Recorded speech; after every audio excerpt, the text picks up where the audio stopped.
bands as well. And this is basically a roam game as well for Falcons on Locker CCTV this time. Well, honestly, probably not the worst decision, right? Additional bands, Ying, Smoke, so it takes away a lot of that plant deniability. Yes, of course, Tachanka available, but typically not as effective. I like the smoke ban though because the smoke can have such an influence on this site. Yeah. You can play the blue stairs hold, you can play towards site and look to block off servers with gas babes and aid with the Tachanka.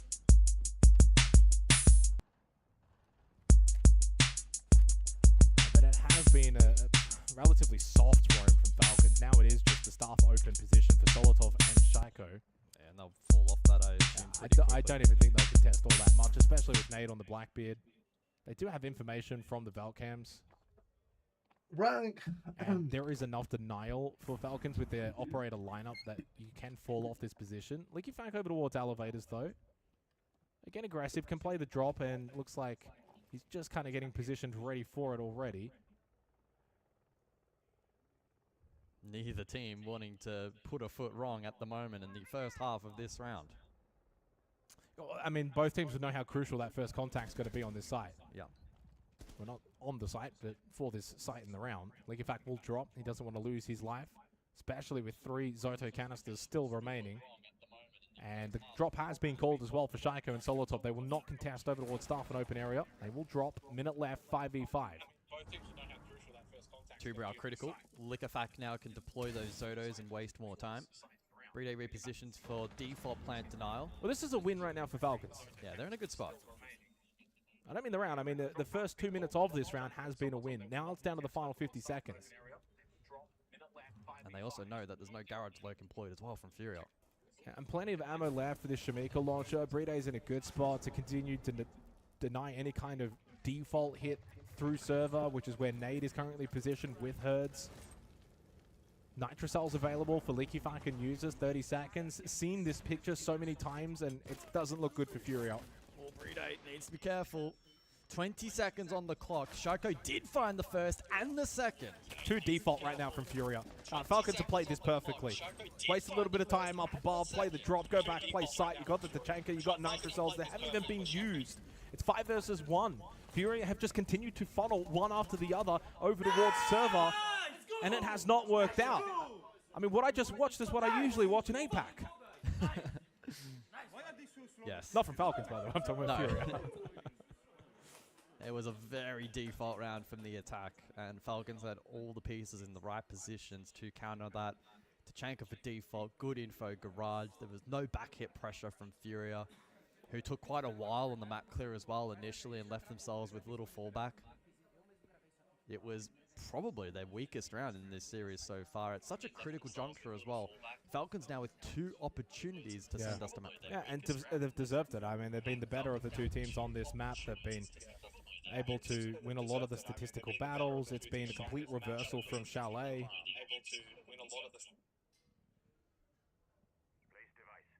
Yeah, Lair is the deciding map, Guz, which should be a fun one to close on. If we get there, of course. Falcons looking likely to send us there. No one with double-digit kills for Falcons, despite the 6-4 lead, so 10 rounds played.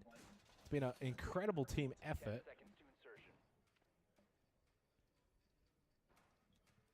As we will head top floor, CEO Executive. Last time this was played, won by Falcons. Of course, that was the big clutch from users, and that kind of feels like a tide turner, doesn't it? That's the difference. It's a 6-4 game. Right now, it could have been 5-5 if not for that play from users. Yeah, absolutely. So the Kali to be employed here from Furia, likely in response to the castle from Solotov. He'll be able to pep away at that utility at range, and of course, following that, sniper on repel. Put 2 and 2 together. It makes it difficult for that defense to maneuver around safely. So I'm intrigued to see how Falcons then position accordingly so that they can minimize the isolation effect. Yeah, curious if Falcons, you know, you're 6-4 up, do they just bunker down, play sight here? Default positions. It's certainly looking that way at the moment. Jan hold as well Oh, from Falcon 3-day. não, é? Mas Yeah, foi. no KZ likely to Oh, counteract fez that. ali. No catch on offer outside of Liquefact on the Wamai, but that will probably be pretty limited, depending on how he's able to disperse that. And I suppose if he can manage it correctly, it could work out. Impact as well also available, and from his position, that could also be useful. Time will tell. Solitov finds the opening kill onto Herds. Nice shot. And not just a nice shot, you're dealing with one of the hard breaches, and a big one at that. Again, especially counterplaying into this mirror setup from Brito. It's just so one-dimensional, though, this round from Furia, similar to the last one as well, playing off the ROU. That has gone out, but it's still everyone on the rappel. This is too easy for Falcons to defend right now. Liquefact, for example, doesn't have to worry about someone pushing up Banana. Like, doesn't have to worry about trying to find an angle from main lobby. He can just sit, gun face towards the rappel window. Smokes go out, layered with the ROU. Solitov finds the headshot because he knows where they're coming in from. JV's been able to slip in, back out, then to square. And it seems like we will go to a third map. Furia have run out of ideas here on Bank. Screen goes down.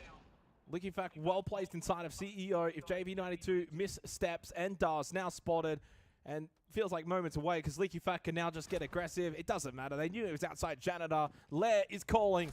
Falcons respond on Bank. They take Furia's map pick. It's 1 for 1. Nice little jab back from Yeah. Falcons. Big clutch from users. I think the tone setter there for the remainder of the match, where it very much felt like Furia back into their shells a little bit. They were just so one-dimensional. Last 2 rounds especially.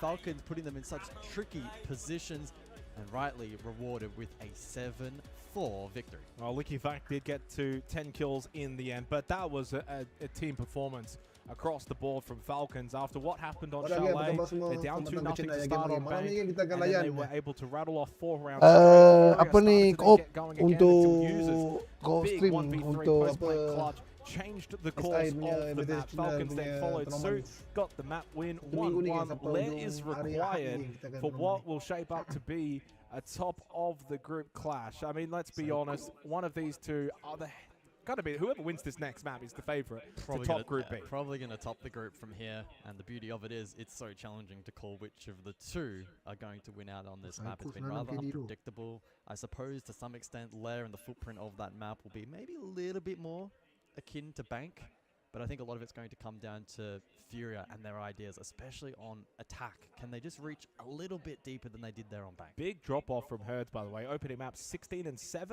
and then 5-9 on the second map. They need their superstar fit and firing for the third map. Lair after the break.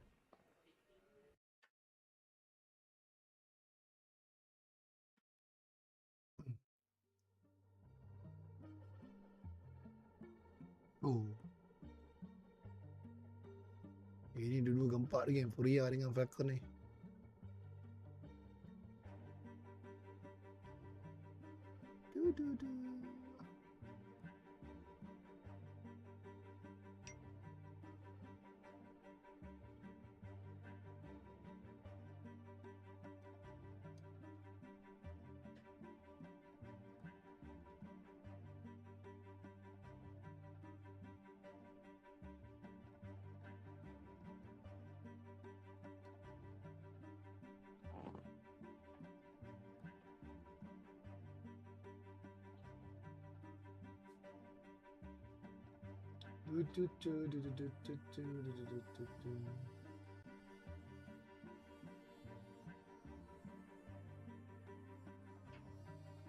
Du.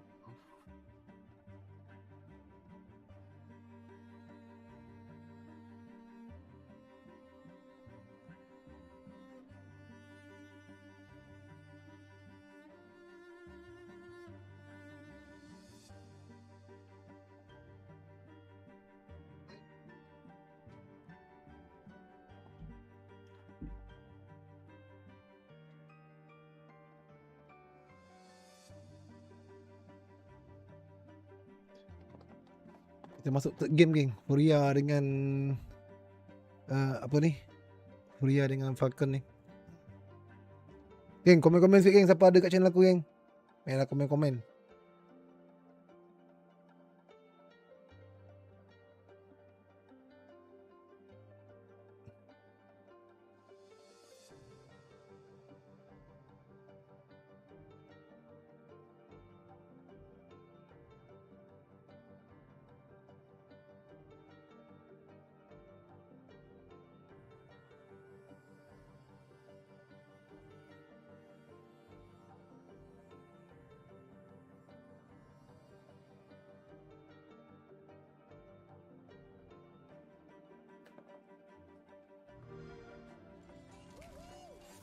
Do do do do do do do do.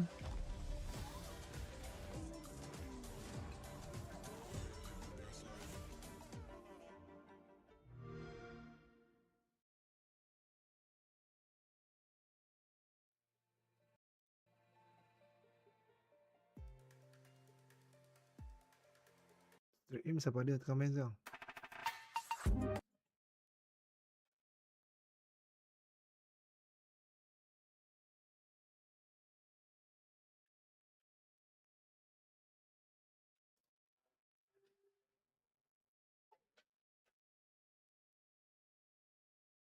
Oh, NIP dengan Wibo. Map ke berapa dah ni? Oh, first map. Ah, baru first map. Here, but I do think it says that we're going to see teams finding some really interesting uses for the new revised Thatcher throughout this tournament. Now they've had a little bit of time to cook with a great C4 though, and it's time to see who's down but not out. How do you deal with aggression? You match it with aggression fantasy. Actually, I don't think he'll know how close he was to dying there. Another nitro comes out, but look at this. There's just aggression everywhere.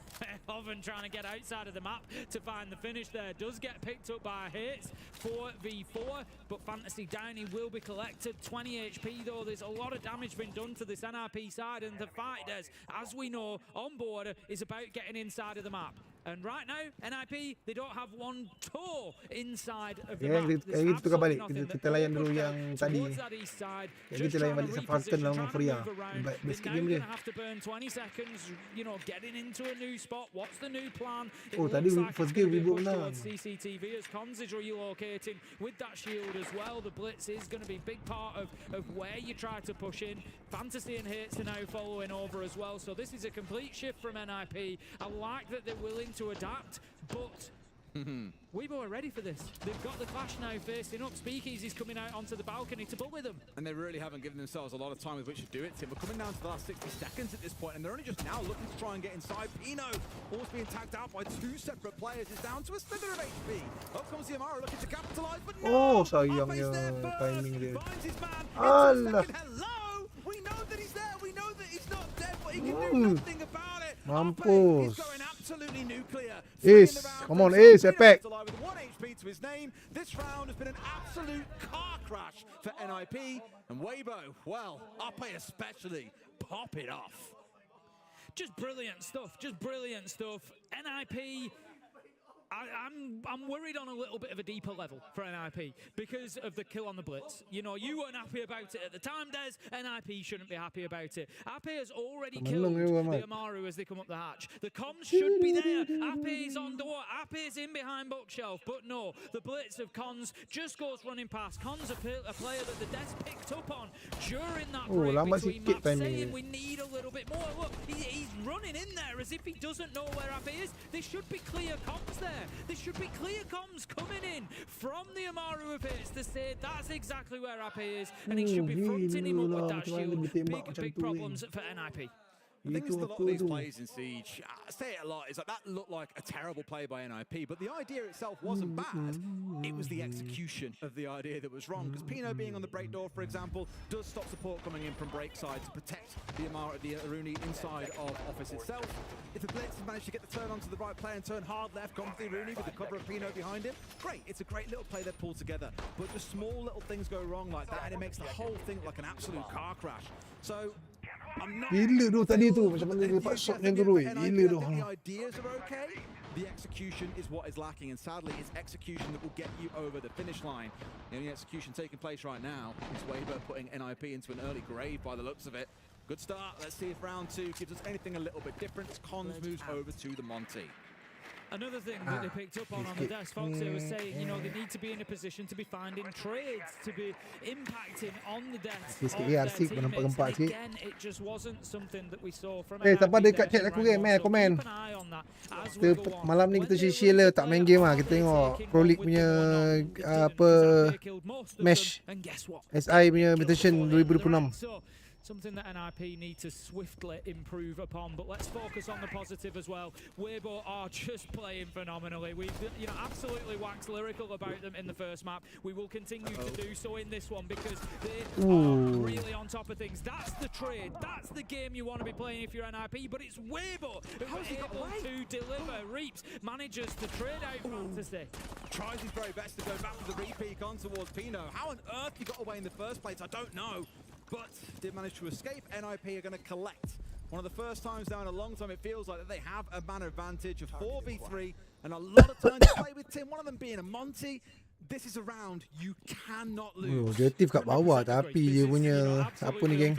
If they lose this from here, I don't think they will. But Weibo, as I've said, have been brilliant at finding answers and finding ways so far. I'm just watching Speakeasy with that shotgun. I don't know, I've got a feeling. You watch how that one comes about as the round goes on. 1 minute 10 bawah left tapi to go. dijaga And I mak think, jauh they're not gila. rushing here. They're using the time that they've got. You know, it can always be a big friend of yours, can the clock, in Siege if you use it well. And they are doing at the minute. They've got that top floor control. They're starting to look on down the hatch. They're starting to put pressure onto the players inside. They're not getting overly carried away. They're not rushing this. They're not running headlong into a problem.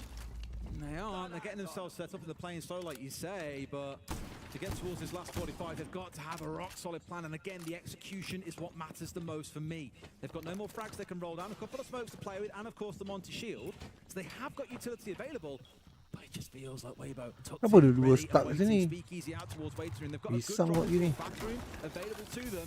But then what's the response from the other side? Plant now going down. The problem with where they're tucked in is how does Speakeasy now try to impact on this plant? He can't do because of the cover from the hatch. Ape tried to move through, but again, couldn't do anything because of the cover from the plant. This is really well worked from NIP. Much better and much more of what we need to see from the Brazilian side. Hits manages to pick up a kill. 30 seconds left to go. They're trying to challenge above here away, but they know that they have to. But there's very little they can do because Wizard is there. He's got the angles covered. They tried from one side, it didn't work. They tried from the other, and neither did that. Grup punya kan, sekarang tengah grup. Grup A punya team. Yang ni aku tahu ni grup A punya. What up? Zal. Tak main game tu Zal. Ya, aku tengah tunggu. Tadi aku tengok grup team B. Furia lawan dengan Falcon. Diorang tengah third game. Diorang tengah rehat. Yang kita tukar balik. It comes down to what we were speaking about in the pre-game. We need Yang kita tukar grup B punya. Grup B shot sikit tengok. Aku tengok grup B punya. Grup B tengah masih lagi tengah ni. Belum start lagi. Grup B belum start lagi. Selain grup A loh. Ui, lawa sial kursi.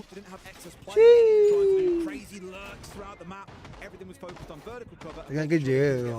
Okay, baik-baik. Kau dah kerja Zal? Kau belajar kita hari. Kau dah start kerja. Kau kerja kat mana Zal?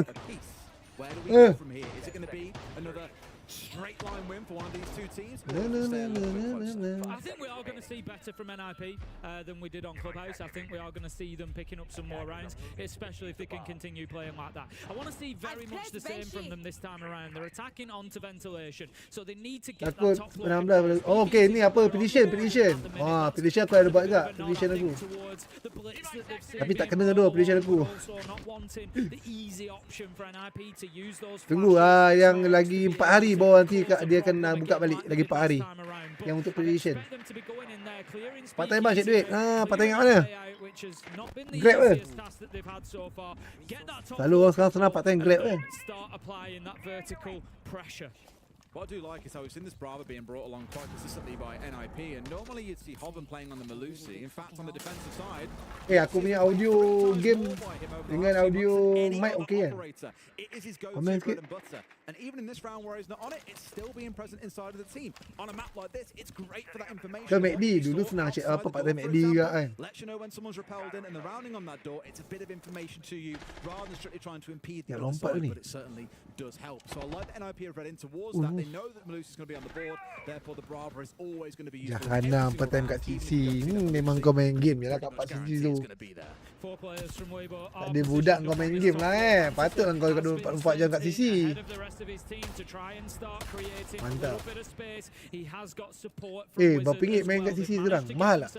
CCTV, but that is all the ground that they've got covered at the moment. Pressure is mounting towards Armory as well, just using the shield of cons to try and bully the couple of players that are in there. But at the minute, Reeks and Speakeasy, they are not for moving, Des. No, they're also keeping an eye on Ape because he's currently downstairs in the soul. Tadi, Of course, someone gets on drones, for example. The Speakeasy's managed to get rid of Fantasy again. The player that's got the entry for them has now been traded out himself as he's down but not out, but surely should get finished off into a 3v3. But Ape, he carries on this map, Tim. Up to a couple of kills in the round himself, but now it's a 2v2 and you're against the shield. Dia sempat lari, udah tahu. You've got Ape back downstairs now, working in towards site. Hoven is trying to hold on from Fountain. Wallbang. He's on the castle and he's just waiting, but he knows he's going to be challenged by a shield. But does Cons know? If he doesn't know that he's tight around the corner, this could be an Dia bergerak kantor opportunity ya. to pick up an important kill. He moves around. They've got no idea.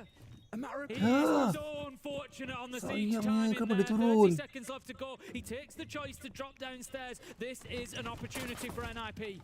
Tried to get the drop through here as well. Smartly using the shield to make sure they can get the drop, but Ape's gone off again into a third in the round, Tim. Finally gets shut down, but there's Hoven with the round from behind. Well played by the boys there. The key thing in this round for me. Kita lain Furia, geng. Tempat sikit. Less so on that. Honestly, I'm surprised. Like, you Furia know, you base can kit. play Thorns only on this top side, like entry positions, doorways, anything where you know attackers have to kind of funnel through. Those razor blooms now become Ada psycho, very deadly. And there's plenty of those Psycho, entry psycho. points that you can be contesting, and that makes it really difficult when you're trying to fight your way Tengok through di sini a bang, kat razor tempat saya blade paling with murah the sejam detonation RM4. time Apa being salah dia paling so murah quick now. paling ni pula. So certainly something to keep in PC tak mind. sama ke? Well, early aggression from Furia. It's KZ that Paling found mahal the berapa opening ringgit? Paling pick, murah lost his berapa life. ringgit? Paling Adrenal mahal surge was ringgit? activated from KZ. There goes Leaky Fact. So big Psycho advantage now kawan dia for bunuh juga. Furia. 3v2, still 2 minutes on the clock. Up close though. JV92 wasn't expecting Brede in that position. And suddenly down to a 2 versus 1 already. This is the pace that we saw from Furia back on Chalet. They now bring it early on here to Lair. And the fact that they're doing so on Master R6, this would be a huge opening attacking round if Furia close this out. Down to Brede, who has been the player for Falcons that has struggled the most in the series thus far. Can he clutch up? Nade low on health, Herds no Candelas. You know, he's approximately of Herd's position. Well, the default cam potentially still up, unless I missed that correctly. aduh, Wait and tak sama. see. Okay. Nade over Macam diffuser. main He's CC low on sekarang HP. kan, dulu Minute CC aku 30. Can sama. Brede isolate Dulu these aku fights? He jaga needs CC. to find Sama semua these tu. two on an Jam island. RM2. If he just finds Nade, it's very easy Pakai to jam. then get that Titik, kill. titik, sejam tambah. Oh, Herds is Tekan so tak- Herds is kind of just snuck through right side server, and Brede is not aware of this. And he's actually almost flamed himself out, makes it easy for Herds, who does then collect the kill. Paling mahal berapa And that ringgit? is top Zal? floor, successfully won by the attack. Furia bagi start ni lah. Lair perfectly. Spek Yeah, tak sama. can't ask for much better than that. Paling mahal work berapa ringgit? there 8 from ringgit. RM5. Furia. RM4 paling murah. But that's been the area of success for Furia in the series. When they go fast, when they go for this chaotic aggression, they've usually come out on top. We Lawa saw lah, that dia punya largely on background Chalet. cut. They couldn't quite get that to work on Bank. But to steal that lawa lah top floor background cut away dia. to begin here on the decisive map is a really good start for the Brazilians. It's a good scalp. And so we'll see if Falcons now can formulate a response as we look back at that prior round. Quite chaotic. And then Brede just couldn't quite find one of those two remaining players in an isolated fight, or at least a favorable one at that. Intrigued to see here on this basement side, what's the investment level from Falcons on first floor, potentially even second to an extent. They have, you know, pretty strong belt of utility defensively here if they are to play off-site, depending on, again, how much they actually want to invest. They've got the F-Nots, Well, they've got the Banshees, they've even got If you look at their lineup, Liquefac. with the F-Nots, the Grismont Mines, and even the Banshees, this is utility that for Falcons on the roam game they can actually play off of and be aggressive and Yeah. take these fights. It's not necessarily all for delay or then to fall back and play sight and then use trap utility on site. I think Falcons, if they want to play this smart, know that Furia have been really successful in roam game clear. We saw that back on Charlotte. About meeting it head on. Meeting it head on or trying to avoid it. It's one or the other. And judging on the way they're positioning here, it's meeting it head on. Which I like. Well, I mean, Unless that happens. Leaky Fact did meet it head on with all of his head. Kind of. He absolutely had no idea that he was there already. That's a nice early kill for Furia. And it then begs the question, is meeting it head-on really the right play for Falcons? Because this has been the strength of Furia in the series. Okay, towards Medical, droned out, but he knows there's one on the other end of this hallway. He wants to take the fight. It's a little bit of a scrap against KZ. Got a small tag, but then users will lose out to Hertz. This is already a wonderful start for Fury in the second round. You've taken top floor, you're winning the roam game on basement, and it can immediately then shrink the map for Falcons because you start to wonder, well, where are we going to do? We can't play the on-site play. Fury are just going to hit us too hard and fast, and we can't play the roam game because they're just able to clear us far too easily. Logic Bomb and a little shoulder peek gives Philippox a bit of information near blue stairs. Solotov then caught because they're outnumbered though. I mean, Philippox plays that smart, gets the intel, fall back, use the shield, bait out Solotov. The teammates are there. Shaiko's forced into the drop, and Furia are looking very, very hot to start on Lair. They have just got numbers everywhere, so well positioned. Every angle has been cut off from Falcons. Surrounded on this map, flawless from Furia. Wonderful start. All started with JV92 getting Licky Fact, who was completely unaware. That's the thing, right? The initial, 3 to 4 deaths that we saw from Falcons, they weren't firing a shot back. Like, if you're going to play the roam game, you've got to be the ones where, even though you're on defense, you are seeking that contact. But to me, it felt more like Furia were the ones seeking it, and Falcons were just playing in preset positions. Bang. That was the first. Just not aware. Solotov caught. Shaiko peeled. And really, at this point in the series, if this were like the opening map, I could completely forgive Licky Fact. But we're in map 3. You know the pace that Furia has been setting by now. Yeah. You know they want to get into the building quick, they want to take deep positions, and they want to take fights. Like, they are seeking that out. So if you're just going to casually be like just swinging around the corner like that, not ready for the pre-fire, not ready to take a fight, that's naturally what's going to happen more often than not. I mean, you look at the time of the opening kills, 217 and 224, right? To begin here on Lair. Go back to Chalet, 228, 221, 229, 227. You get the theme. I don't need to go through every single round. But the theme here for Furia, when they're on the attack, is go in fast, find opening picks as quick as possible. So this, I guess, first 40 seconds of the round then is basically do or die for both teams. Bunks and briefing, third round. So Falcons are going to give a third site a look in. They bring the Thorn, by the way, so Shaiko will bring the Thorn here. This is going to be the second time we see Thorn in the series.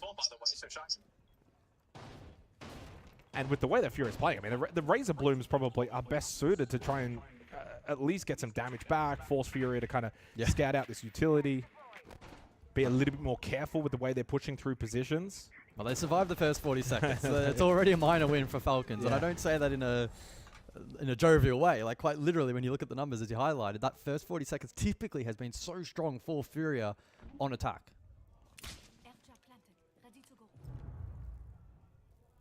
But to be fair, they have some Furia map control. have got some map control. That's the problem. You're damned if you do, and you're damned if you don't. Take it on, and you die. Don't, and they've got the ground. Yeah. And wall being opened up now by Hertz over towards the corridor. But they have top floor control, so it's not as simple just opening that wall, going for the plant. There's still a lot of missing pieces to this puzzle for Furia. I mean, planning Bunk's briefing without clearing top floor is very difficult. Somewhat doable, but with the Warden up and top floor for Bride, yeah, he's got the ability to deny any kind of like smoke plant push. Gridlock Sting is here just being a nuisance for Licky Fact. He'll look to try and shoot these quickly, make his way up if he wants to go for it, but I don't think he needs to right now. No. And it is Hertz that finds the opening pick onto Shaiko. Plank going down, by the way, inside of Bunks. There are still players top floor for Falcons, but so far it has not been denied, will not be denied, and it now becomes a post plant. Users still up at 1 HP, and they've already lost Licky Fact and Shaiko. He now falls. He actually eliminates himself with his own impact, and that has a large impact into the round. 4v2 in the post plant. Furia are all over Falcons here on Lair. Solotov forced the drop into security. Nitrosol ripped thrown. No one there. But he's not to be aware of that. Now loses Bride. And suddenly the round is completely gone. And it seems it will be flawless. For all intents and purposes, it was. 3-0 to Furia. Wow. Come on, And Furia, immediately, Furia. it's a tactical timeout from Falcons. 0-3 down on Lair. Furia in full control. The most dominant 3 rounds we've likely seen in the series so far, and it's at the final hurdle. And in the in-game chat now, all of the banter coming from Furia. There's nothing coming back here from Falcons. They know they're on the back foot. They're going to go back top floor after this timeout that they've called for Falcons. And actually noticing, I guess I'll keep talking because we can't unfortunately hear the timeout communications here. But, you know, go back to Chalet. Opening 3 rounds go the way of Furia. They're winning them really, really early. All 3 opening kills, early opening rounds, total dominance. You go back to that map, what was a big key caveat? Well, it was JV92 and Hertz, 15 and 16 kills respectively. We start Lair in a very, very similar fashion. Opening 3 rounds, opening 3 opening kills, and it's 2 players just dominating. Herds and KZ, 5-0, 5-1. And then it's just only 1 kill for JV, Nade, and Philippox each. So very similar, like almost game plan from Chalet that's represented here on Lair. Which is not good news for Falcons after, of course, the way that Chalet finished. Yeah, the onus is well and truly on Falcons here to lock in and find a game plan that can counter this play style from Furia, because it has been dominant. Their ability to find control, contested or not contested, has been great. They look very switched on. I don't want to go too early because it's day 1. They're going to win it. They're going to lift it. No, I'm not going in that direction. I'm also talking about playstyle. Yeah. In a lot of other events over the last year or so, I think for Furia, they start really slow. They look sluggish. It's almost like they're trying to figure things out as they go along. They find themselves in a lower bracket position, and then they kind of start to get better. They make a run, but then it falls short. If they're going to have a really successful 6 Invitational, I think starting strong, topping this group, upper bracket, that's going to be their best chance for this team in particular. You can say that for every single team, but I think for this team, it's a huge boost. It's massive because they're so notoriously slow to get going. Whereas they look switched on day 1. Yeah, they look really and sharp. against a high-quality opponent, and maybe that's what they need. I think, when we see Furia playing like APAC teams, for example, I think they let their guard down a bit. A little bit. I think they play a little bit sometimes to the opponent's level. Hertz just gets a free breach. And just, wow. Like, I mean, that is just a Thermite solo breach peak on, and Leaky Fack is like, what do you want me to do? If I don't watch the wall, he gets free space if he pushes in. I take the fight, I lose. Leaky Fack's now 0-4. It's an opening kill again for Furia, 4 rounds straight, and it's simply just a solo hard breach play from Hertz. Hertz is 6-0. 6-0. And he went missing on bank. This man has the But ability he was to turn it on or off so outstanding quickly. on Chalet. Yeah, that's the thing. He is the top fragger, by the way, in the lobby. 26-16, and JV92 collects Solitol out of the timeout. Falcons need another one. Wow. Can they call for a secondary timeout, an emergency one, because they are being torn to Apa shreds bakal on no? Lair. This is classic Furia. Is it the last dance buff? Look at the information. I can't help but laugh. Like, this is just this is remarkable how well they play. domination. And we were kind of talking about the first 2 matches, such high quality siege, and we're seeing that again here, but mainly more one-sided from Furia. Just nothing that Falcons can do because Furia are just playing so well. Everywhere you turn as a Falcons player right now, you are met with strong resistance. It has to be an unnerving feeling. And then you start to play the mind games. I mean, Oh look my at it. Your brain is God. like, what are you? I'm holding it. I'm holding it. I go right side. I try to play util. He pushes me anyway. What do you want me to do? Because Furia are just so hot right now. 3 straight flawless rounds. This is clinical siege. Sit back, watch, learn, study it. This might be the best map I've seen from this team for a while. And that's saying something because it's a bloody good team. This has got nothing to do with Falcons, by the way. This is just Furia are playing so well. Feels like they're just picking up where they left off at 24. They had a gap here. I wasn't there in Boston. Maybe it's the Guz Furia Now I'm buff. back. Get me on the payroll. Well, can Falcons claw their way out of this? They head to Labs for the 5th round. It really is one of those cases where whatever Falcons do, it's not the right play. Yeah. You're aggressive. You try and take them head on. Doesn't work. You fall back. You play defense. Play side. And then they push into you. And then they push into you. Doesn't work. Like you try to play util. Doesn't work. You try and gun up. Doesn't work. Like it's a really good case study of where sometimes it's very easy to try and maybe be negative, and I'm sure there'll be people that'll be like, "Oh, Falcons suck" or whatever. But it's like this is just Furia, man. Like they're just playing so well. Like Like such a good team. sometimes you just got to tip your hat. Falcons walk away, learn from this. I mean, the game's not over. Like we've seen this time and time again, guys. Falcons go and win 2 straight here. It's 4-2, half, we flip, and then suddenly they can get some momentum. That's got to be their mindset right now. It's not just 4-0. It's 3 flawless rounds straight. So like as dominant as a 4-0 can be, and you've already used your timeout, that's expired. They don't have that anymore. But they are a quality team. Falcons need to just reset mentally, win this round, and then 1 round more after that. 1 round at a time mentality. It's arguably been their biggest weakness, though. When it reaches boiling point, Falcons find it really difficult to lock back in. It's a good chance then to use this as a bit of practice. Yep. If there's any time, it's day 1 against quality opposition. 2 minutes on the clock. So they survived the first minute, but again, Furia have taken so much ground uncontested. It was a 4K, by the way, from JV92 in the previous round. Oh, no. Yeah, I mean, that one there is just a freebie for her. It's just Linkyfax swings into his sideline. The Azami not even really playing behind the keeper barrier properly. Another opening kill for Furia. They make that 5 straight. Uses gas babe. Oh, no. Oh, no. Oh, no. Okay, now it's starting to fall apart for Falcons. A comical mistake. Forces users back. Furia are all over Falcons. Users then dies to Herds. He goes to 8-0. Goodness me. Total domination. They need a spark. 3v5. Shaiko, Bride, Solotov. Can they try and turn this round and flip it in their favor? Just got to find a kill. This can't be surely 4 flawless straight. Solotov with a chance, but then gets caught by JB92. This could be 4 flawless rounds in a row.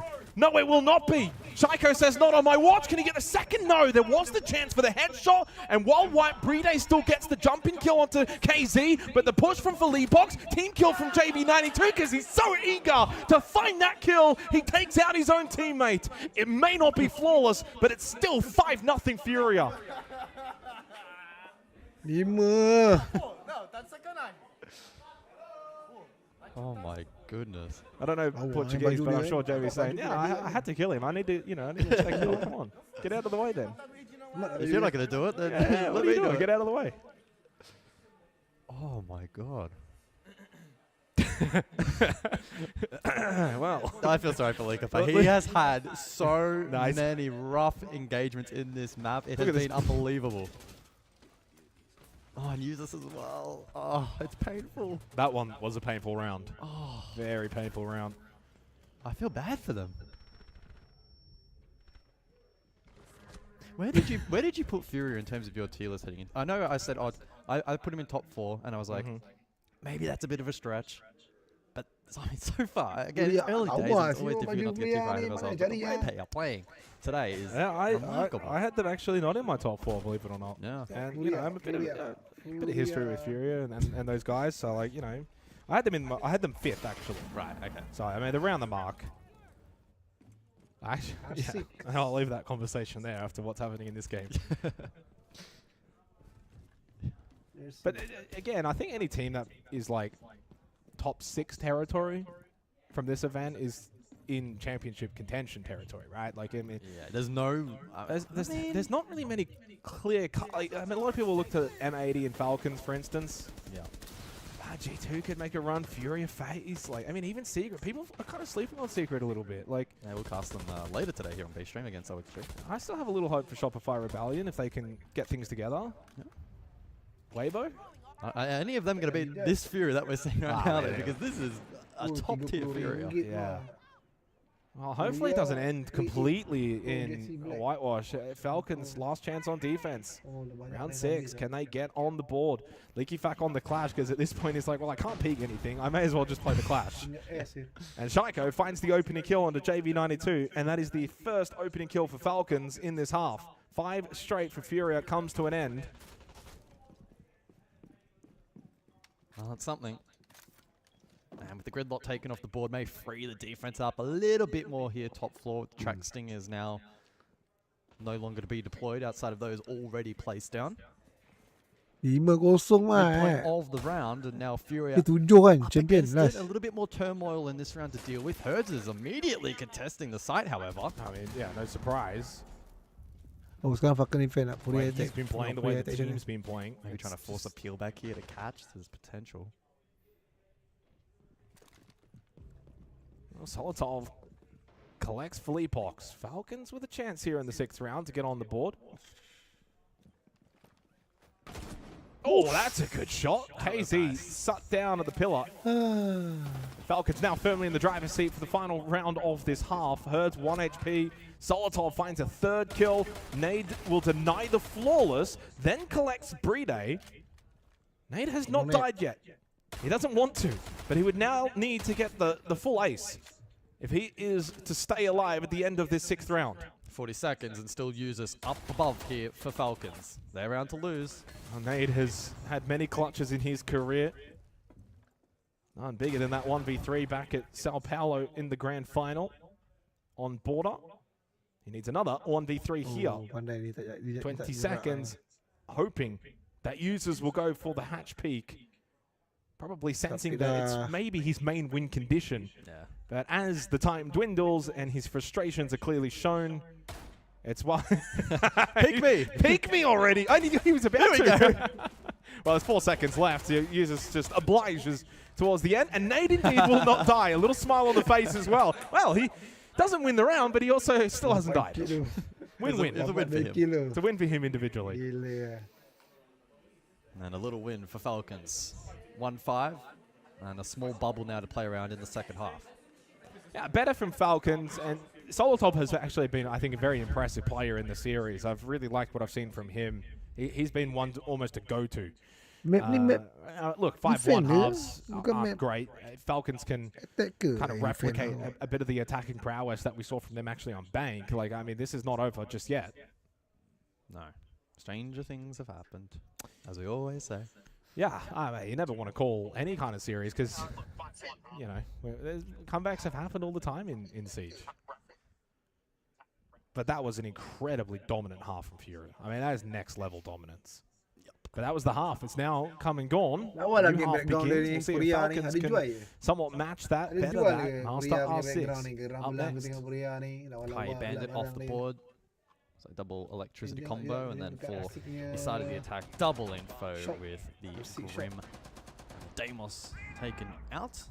Deimos has been rather favoured by Falcons throughout this series. Shaiko, especially with some big standout plays on him, and the ability to kind of isolate defenders has been very much a strength of them. JV92, by the way, up to 30 kills. First one to cross that threshold. Next in line is Herds on 29.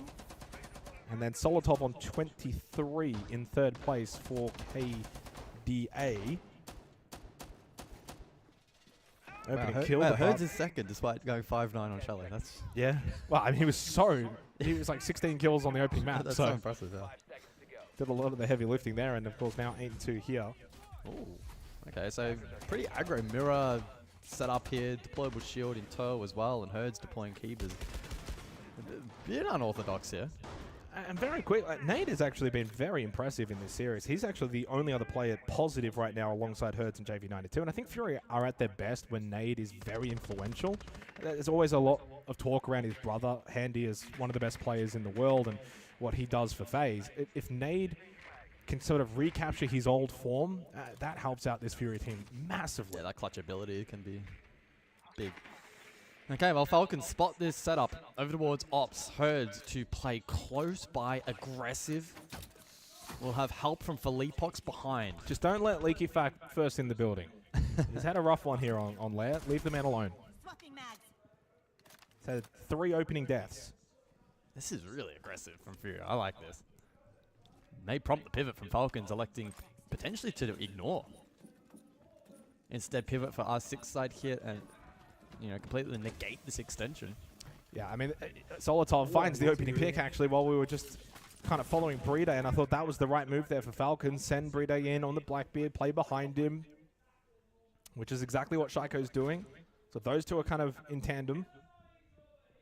They deal with JB92, so early advantage for Falcons. Now this is where the belief can slowly start to build back up. Furia's dominance has now been quelled. Not a lot of room for error for Falcons. Need to certainly convert this round. Gas Babes being thrown out by KZ. He's got one remaining. And that one also now has been expended with still over a minute remaining. Yeah, Falcons are in a good position here. Yeah, they've drawn out the utility nicely. Philippox will now come alongside to assist. 15 flames remain. Likafak has been able to get to work down below for the safety of Vert. The one thing is there's no real mezzanine pressure right now, so Nade's kind of just sitting chill. He's got a Nitro Cell. Still got that first floor hold for Falcons. If they do come up there, Nade is then ready in a good position.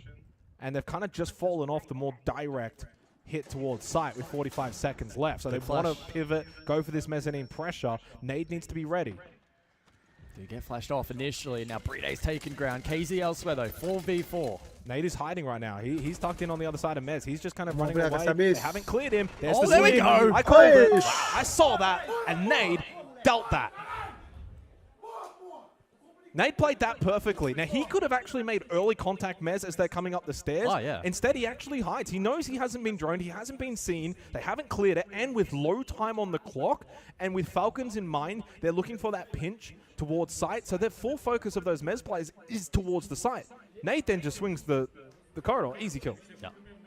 Double kill, in fact. That was Sabar, phenomenal sabar game dia. sense to not panic, and that's the easy double. And with that, Furia net a significant advantage. 6-1. 5 opportunities to close out Lair and the series as a result in regulation.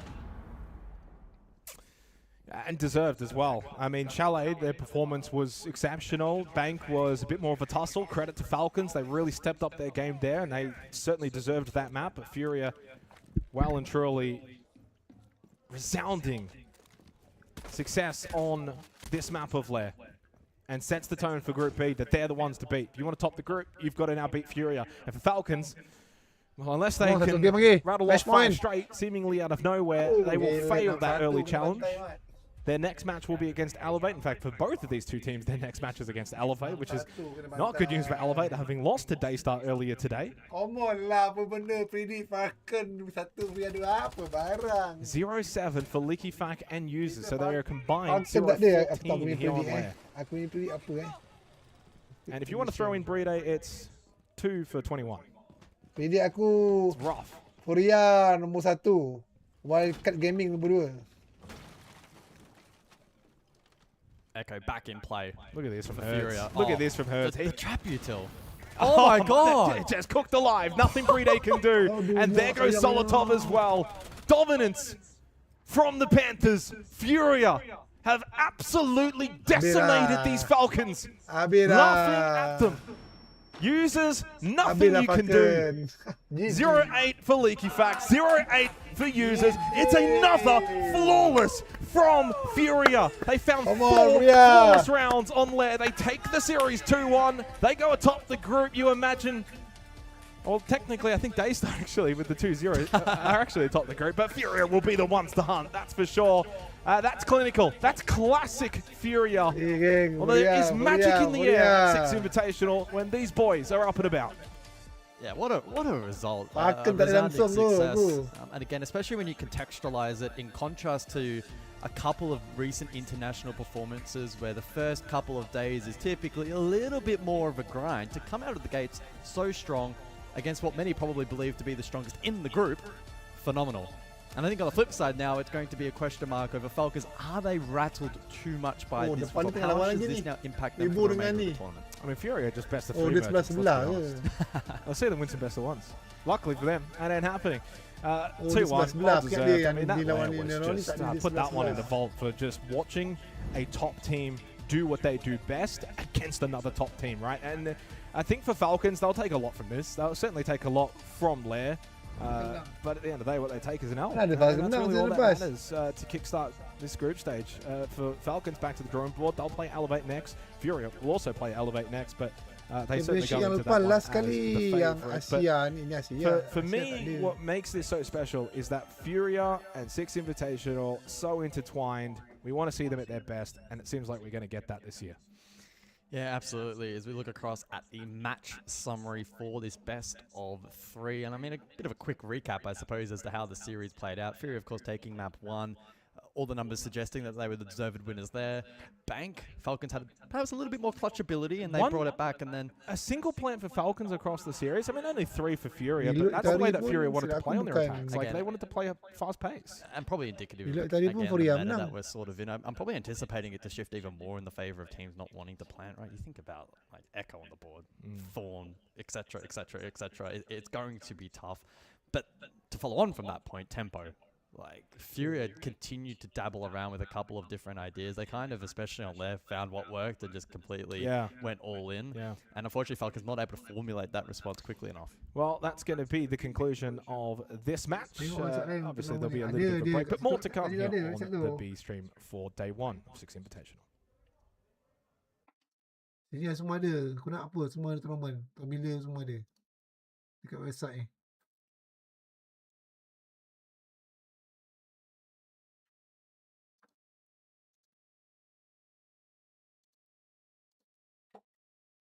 Habis ke aku punya ni?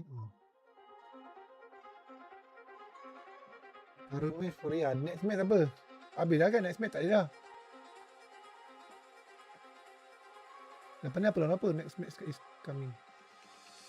Dah 2-0 dah habis dah. Tadi pun first game tadi pun Korea menang.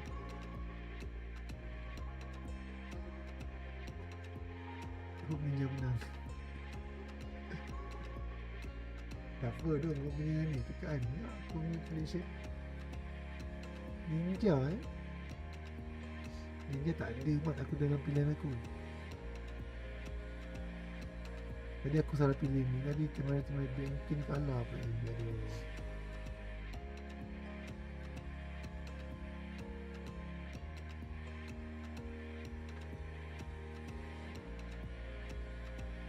Mari tok ni lah. Second stream punya ni pak. Oh dia ada menang ni.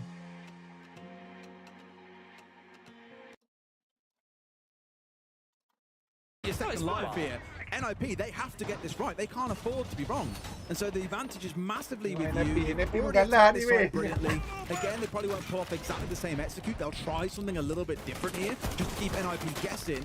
Speakeasy on that Monty could be once again quite a decisive factor for them. Turd also jumping over to the IQ to show respect towards the Echo on the other side.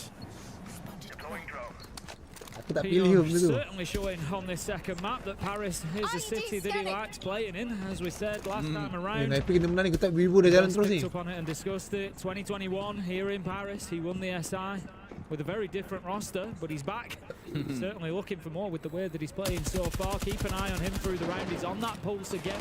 We saw great play from him last time. He got 4K in the round, able to clutch out a 1v2 as well.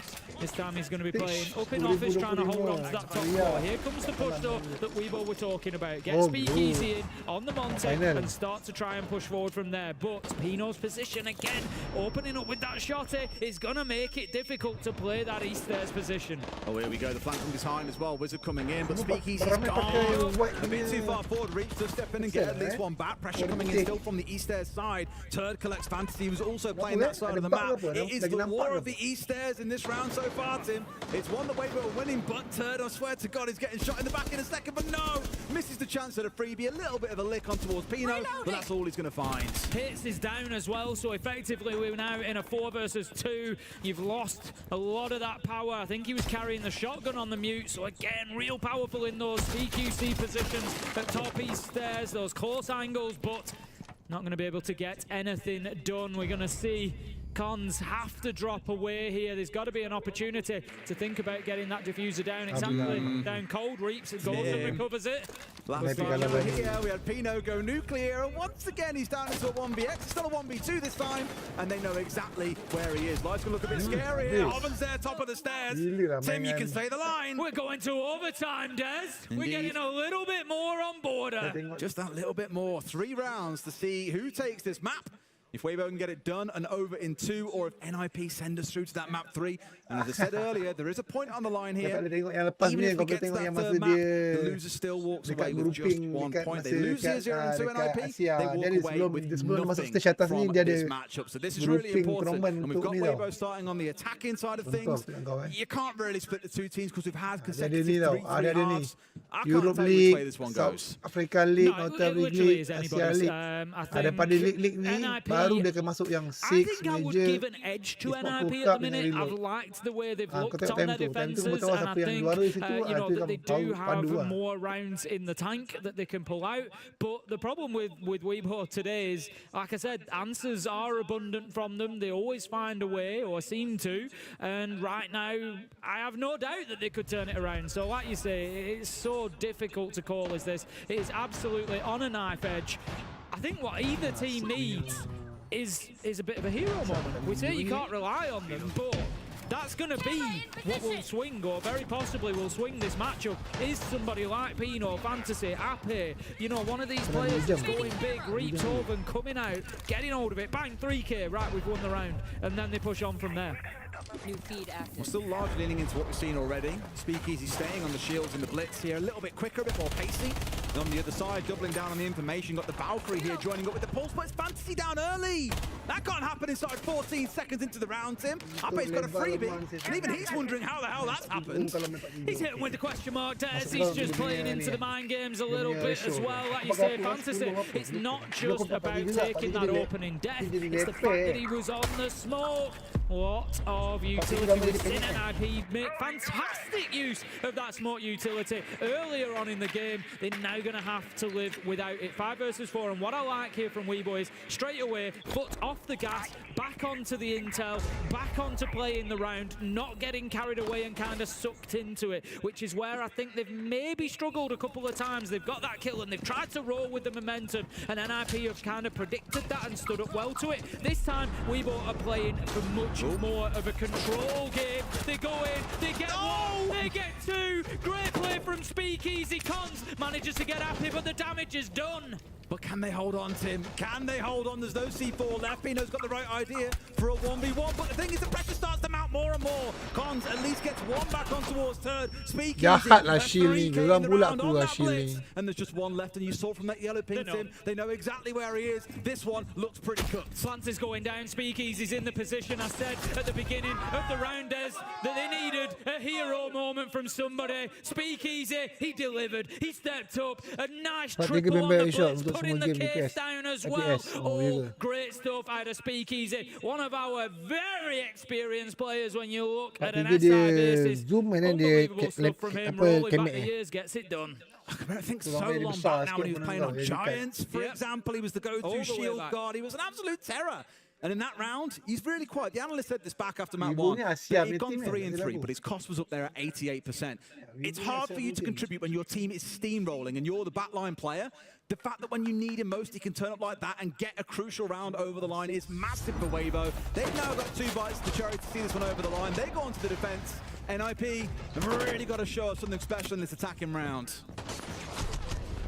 I think NIP are now backs to the wall, and we're going to see just how much resilience they've got in that side to be able to fight their way back into this one. 7-6, Weibo on the defense. Like you said, there was no real advantage massively between defense and attack. 3-3 halves in both directions, but Weibo do have the opportunity up on that top floor. If we look back to their defensive half, they won it twice, they lost it once. So they're at a 66% win rate on this side so far today. The odds at least will favour Weibo. Well, this is the time to show what you're made of, boys. Otherwise, this first series of the 6th Invitational is not the dream start, the fairy tale, the fantasy that you were hoping for. Speaking of, Fantasy's the one jumping across again onto that DMR Capital. able to bring so much to the team here in terms of utility. You heard Emmy speaking about him earlier, but Capital just an insane operator right now, and I imagine we're only going to see him more and more as the tournament goes by. Ape's the big man here. Ape's the one that they have to clear out. He's back on Aruni, on the DMR, in CCTV. Where have we seen this before? Absolutely decimated him from this position a couple of times. He's 13 and 8. He's been quiet over the last couple of rounds, but all he needs is one big moment. NIP, if it goes wrong, if they get hit by Ape again, I can't forgive it, Des. I can't forgive it because they know exactly where he's going to be playing and how he's going to be playing it. They have to have an answer to that position.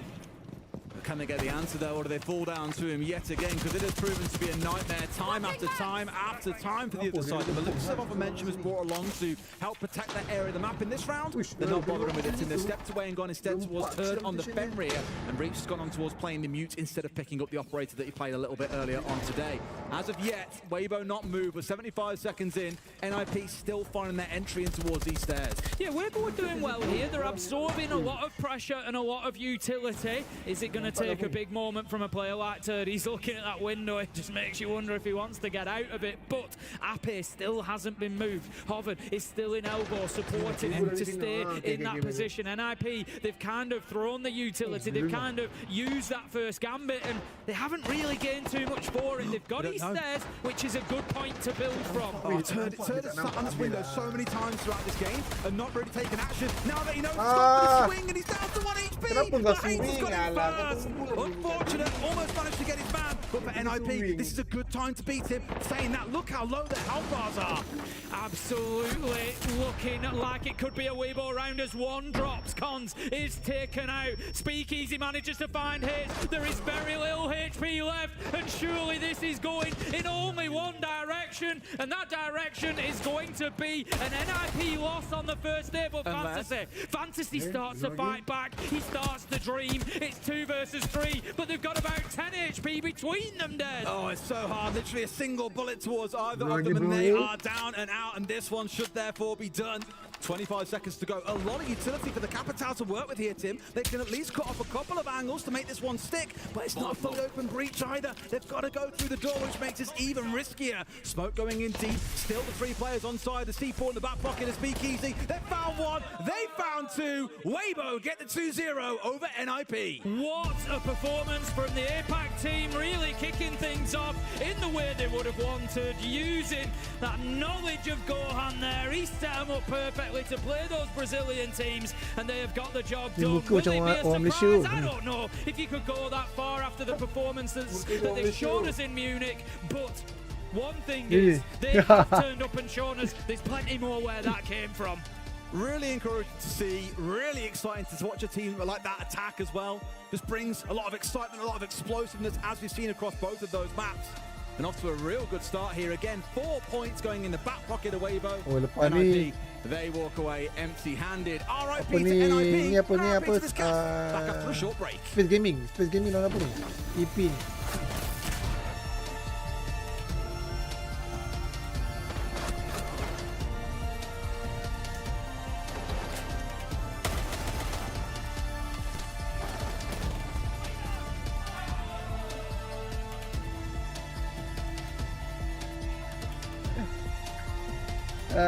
Semua sampah prediction. Tapi aku pun tak sokong Wibo sebenarnya. Aku kat prediction aku tak ada Wibo. Prediction aku pun Wibo aku buang sebenarnya prediction aku. Oh, aku tak buang Wibo. Ni prediction aku. Aku ada yang ni, Furia, AyahGAMER, G2, Team Secret. Aku tak ada buang Wibo lah. Window is closing. We only get one shot at this. Oh, ni skin baru Cii.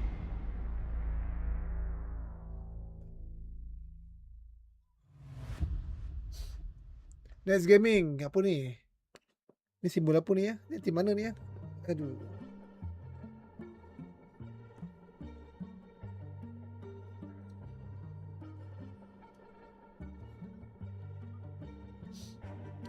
Kau tengoklah prediction aku yang lepas padu mat. Aku dapat apa yang lepas Yang lepas apa prediction apa dekat mana Reload ke Monish Last kali competition. Poin. Yang ni aku dapat banyak poin tu.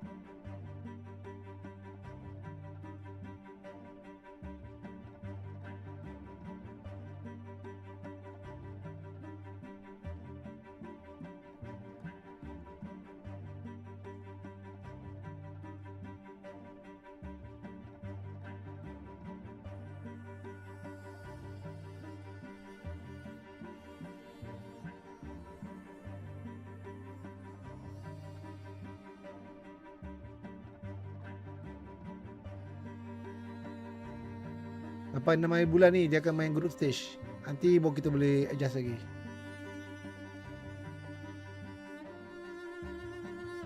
Tapi dia punya skin biasa-biasa je kan untuk yang ni.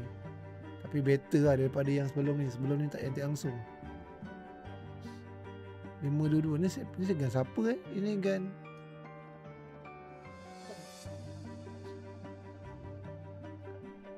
boleh lah.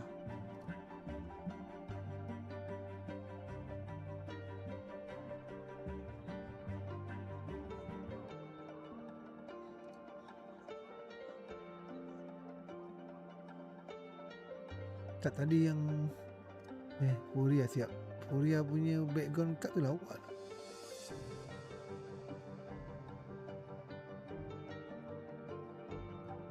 Soda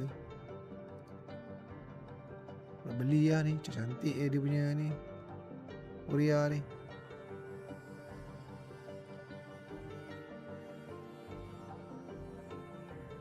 Macam menarik Furia punya kad ni.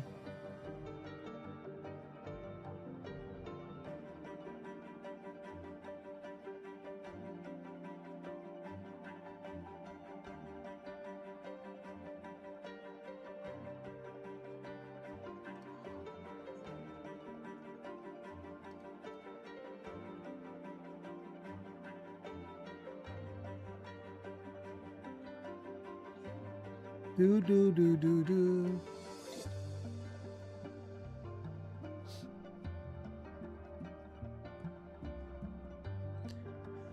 3 minit lagi.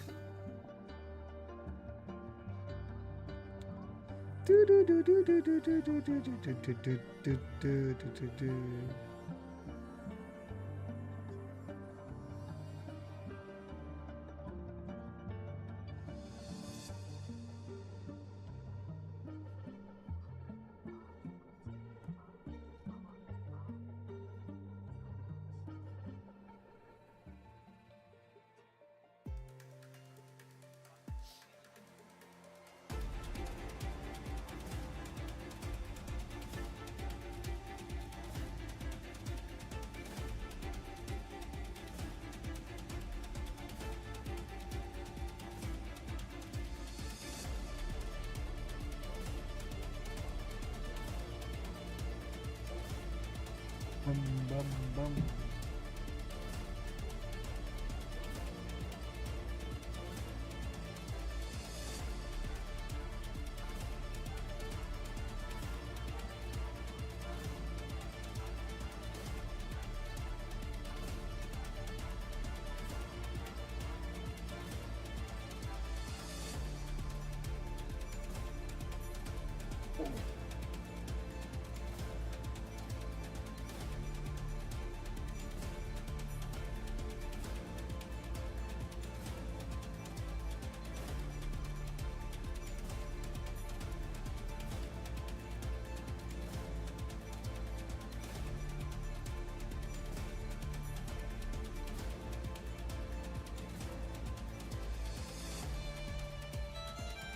Dekat push aku dapat drop ke tak dapat drop lah. Aduh. Kau cek dulu.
everybody. I'm here with Reaps from AyahGAMER, and what a match they just had against Ninjas in Pajama. And I'll ask you a few questions because map 1, you looked incredibly dominant, but then once you moved into map 2, things got complicated. Was it more for you, okay, Weibo, we're not really able to play well on board, or is it more NIP that really stepped up in that? I think NIP stepped up on the map because map 1, I think they not ready for us, our style, and map 2 they changed their play style. They play more aggressive, and I think when they get 5 pumps, we keep doing the solo play, you know, but after they get match point, we said, oh, we can't do this. We need to play together and slow style, and after that we just never lost a round. That was the reason why Gohan was calling the timeout, to kind of cool you guys down and be able to control the early game properly? Yes, that's what Gohan timeout. Fair enough. And you're talking about your playstyle. How would you describe your own playstyle as Reaps and as Weibo? I think as the holding style, we just try to find info and then we just strike. We get info, we hit a gap, we just no second think, we just go as a team together. So if the team not ready for us, so it's gonna be tough. It's a quick and deadly strike in that case. That's the playstyle of Weibo. Now, next up you'll be playing FearX, the team that you're also familiar with in the APAC region. After defeating NIP, do you feel even more confident going into that game tomorrow? Yes, we already as the APL region final champion, we are really confident to beat any Asia team. So I don't think it's a challenge. It's a playstyle you're used to at this point in APL. And the last one is, look, the people want to know, how do you get the hair done this way? Because this man has been mogging everybody, aura forming here in Paris with the hair, with the new style. What's the deal with it? I just want to get some nice haircut and win a nice spot at Paris. Yeah. It kind of fits. You have to play it off. There it is from Reaps, from AyahGAMER. More action coming at you live at the Invitational. I gotta say, as someone who's been doing interviews for a very long time, that is the most I've heard out of Reaps, potentially ever, with all interviews combined. We actually got some good insight there. Ultimately, though, this is one of those matches where we felt so strongly about Weibo's ability to get this done. However, it wasn't without faults. It wasn't without NIP having a word. Absolutely. I mean, what we saw from map 1 to map 2 was completely different. You have to give Pino his flowers there. I mean, it was a big 4K within that round, a huge 2K clutch, to say the least. I mean, we talked about him briefly. Last time he was in Paris, he did win that Invitational. It is unfortunate that they do go out here in a 0-2, but fact of the matter is, they still put up a performance and showed great resilience. Yeah, and I mean, for Weibo on the other side, I mean, I really think it comes down to what they want, what we want to see from Weibo, essentially just having amazing resilience, showing their capabilities of what they're able to bring. And in my opinion, I know a lot of people are looking at Weibo to not have many expectations on their shoulders, but I think it's safe to say the best APL team to represent the region is showing up here today at Invite, and hopefully we can see this continue. I mean, in map 2, not only were they losing the opening kills, but able to bring it back kills-wise. Map 1 was a stomp. It really looked flawless from Weibo's side. I mean, you already know how I feel about the team and about one individual specifically, Ape. My friend, you walk away with the MVP for this. That's a pretty incredible feat because it's your first ever game at SI. Yes, how did it feel? For me personally, it's really, really fun. I feel happy to be Oh, ni here. game macam Malaysia. So I will just give my best every day. Yeah, of course. I mean, you guys looked dominant map 1. Map 2, it looked like NIP was able to match the aggression a little bit. I mean, there was a big 1v2 that you guys lost to Pino. In a situation like that, especially being your first SI, when you lose a round like that, does that impact motivation, impact your guys inside the server? What do you guys go forward after that point like that? We'll just say reset. It's round by round. Everything can happen in the game, so we just focus on the next round and just play. Well, listen, I know we talk round by round, but I want to talk about the one round to kick off border. It came off the backing of your performance. I just kind of want you to run it through. What was the situation going on here? It's Sui push. We call it Sui, right? With the shield, and then we just call for like a let's trade the Sui. Let's just play for like the kills and trades, and then that's happened. Now, when you're in this position, is Speakeasy feeding all of that information to you on that clash for then you to be able to play off of, knowing that you're going to be safe? He's creating chaos with that shield. I mean, it seemed like you played off that very, very well and turned that round into a pretty swift 4K. it's just lucky. I don't think. I think you gotta give a little more respect for yourself. I don't think that was luck. I think that was just great teamwork. It's luck, bro. It's luck and practice, and a little bit like practice to the post that I played, and that's it. So it's hard. Paid off. It's hard work. Yeah, you're too humble, Ape. A little bit of luck. That's all. We show way too much content. I already know you're way too humble. Ape, on that note, do you have anything you'd like to say to anyone at home that's watching? Yes, of course. Thank you very much, everyone that's been supporting us through Weibo journey. Thank you very much. We're gonna keep giving you guys a good, entertain. So keep watching and supporting us. Thank you very much. Thank you very much, Ape. Best of luck in your game against Furex tomorrow. But for everyone at home, don't go anywhere. You've got the big boy himself, Ace of Pyrites, who runs you through Siege Tales. Welcome back, Siege fans, to another episode of the legendary tales of 6 Invitational, Bloodlines and Dynasties. Some rivalries are born of competition, others forged in fire. And nowhere does Siege burn hotter than in Brazil. For 2 years, the world has looked south for its champions. FaZe Clan, Furia, 2 banners, 1 region, only 1 throne. And since we're here, let's dive into the legendary match that rewrote history. 6 Invitational 2024, a grand final many would call the greatest ever played. For the first time, the esports brothers stood on opposite sides of the stage. Nade and Hande, twins, equals, rivals on one stage, battling like princes for the crown. And from this fire, a dynasty rose, wearing the name W7M. They conquered everything. 2 majors, 1 6 Invitational, a roster built not just to win, but to endure. The name changed, but the power did not. Back at the summit, 5 of the best players in the world remained united, but dynasties do not rule unchallenged. FaZe Clan, the juggernaut, world champions, SAL champions, built on focus, precision and mental strength, with a roster fueled by hunger. Cyber, a veteran, calm where others collapse, unmoved by pressure. KZ, explosive, fearless, fire given form, a ceiling still rising. FaZe and Furia is about consistency versus momentum. Both lethal, both Brazilian, both world conquerors. But legends are not measured by what you've won. They are defined by what you defend. Because at the 6 Invitational, you don't play for today. You play for the mark that you leave on time. You come here to make history.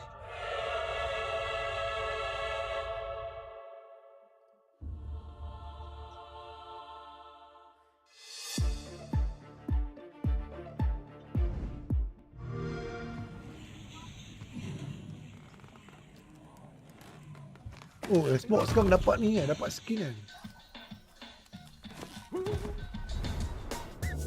Nak Game Pass.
Geng, kita buat Enterprise Space Station.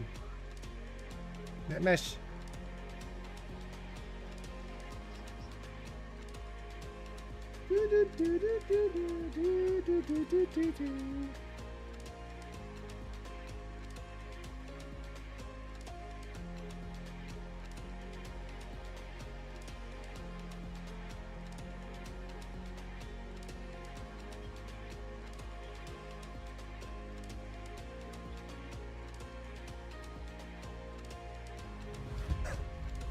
Oh, hello and welcome back. Sorry, I was just doing a little bit of a dance. You're just getting because ready. I'm getting so hyped because it's Six Invitational, baby, and we've already had some banging games. Like that first game we did earlier today, Daystar Elevate. I know it's two kind of like lower rated teams, like no one's expecting to win the championship. I had so much fun casting that. And then we witnessed a game just a few minutes ago where the other APAC team in Weibo Gaming, they were on NIP. That was really good. I actually thought you were going to mention the two teams that we saw playing that are vying for that trophy. Furia Falcons. That was not so much No, that was from well, Falcons. It was a 3-mapper, but yeah, Furia taking down Falcons 7-1 on the final map.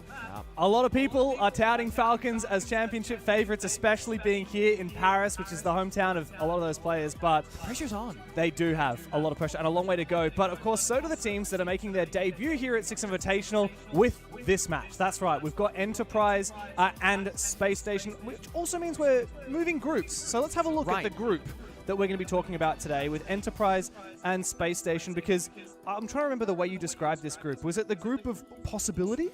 I said potential. The group of potential. But I think possibility fits as well, right? If you look at the teams here, Enterprise, SSG, OXG, Secret, and Foxo W7M, I think anyone can really stay, anyone can go out, anyone can kind of beat anybody because they all have so much potential, but we don't know just yet how good they actually are. Yeah, I mean, I called this the group of anybody could get grouped because obviously Enterprise, a lot of people will look at them and say, well, they're the APAC team, the only APAC team in this group. They haven't gone deep at any of their international performances in the past, be it Munich or EWC last year, so we would look to them as the most likely to get grouped.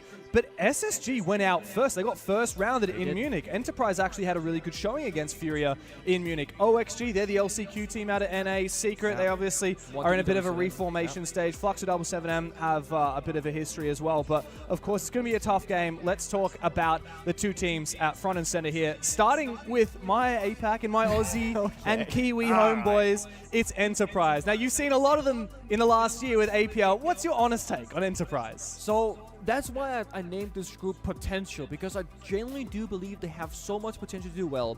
You mentioned how they played a close game against Furia in Munich. They actually went 5-7 loss to W7M, and they went third map against Furia. They had, again, so much potential. They're so close, and the big star player is going to be Tuan. This guy can match some of the best individual players in the world on his own, but he needs the firepower from the rest of his team to follow up to make that magic happen. That's the thing. I mean, Tuhan in particular, he's just been unbelievable. And yes, statistically, him and Bappen have the same stats on paper here, but historically, Tuhan has been so much more impressive, right? 20 kills there, 20 kills here. Yeah, Bappen's great. He's a little bit newer. Like, he's only been playing in his esports career for about 2.5 years. Tuhan about double that time. And he is actually statistically second best player in the world in 2025, pure stats-wise. And that's, of course, playing in OC and in the APAC region. Plus, going to Munich and having a really solid performance there as well.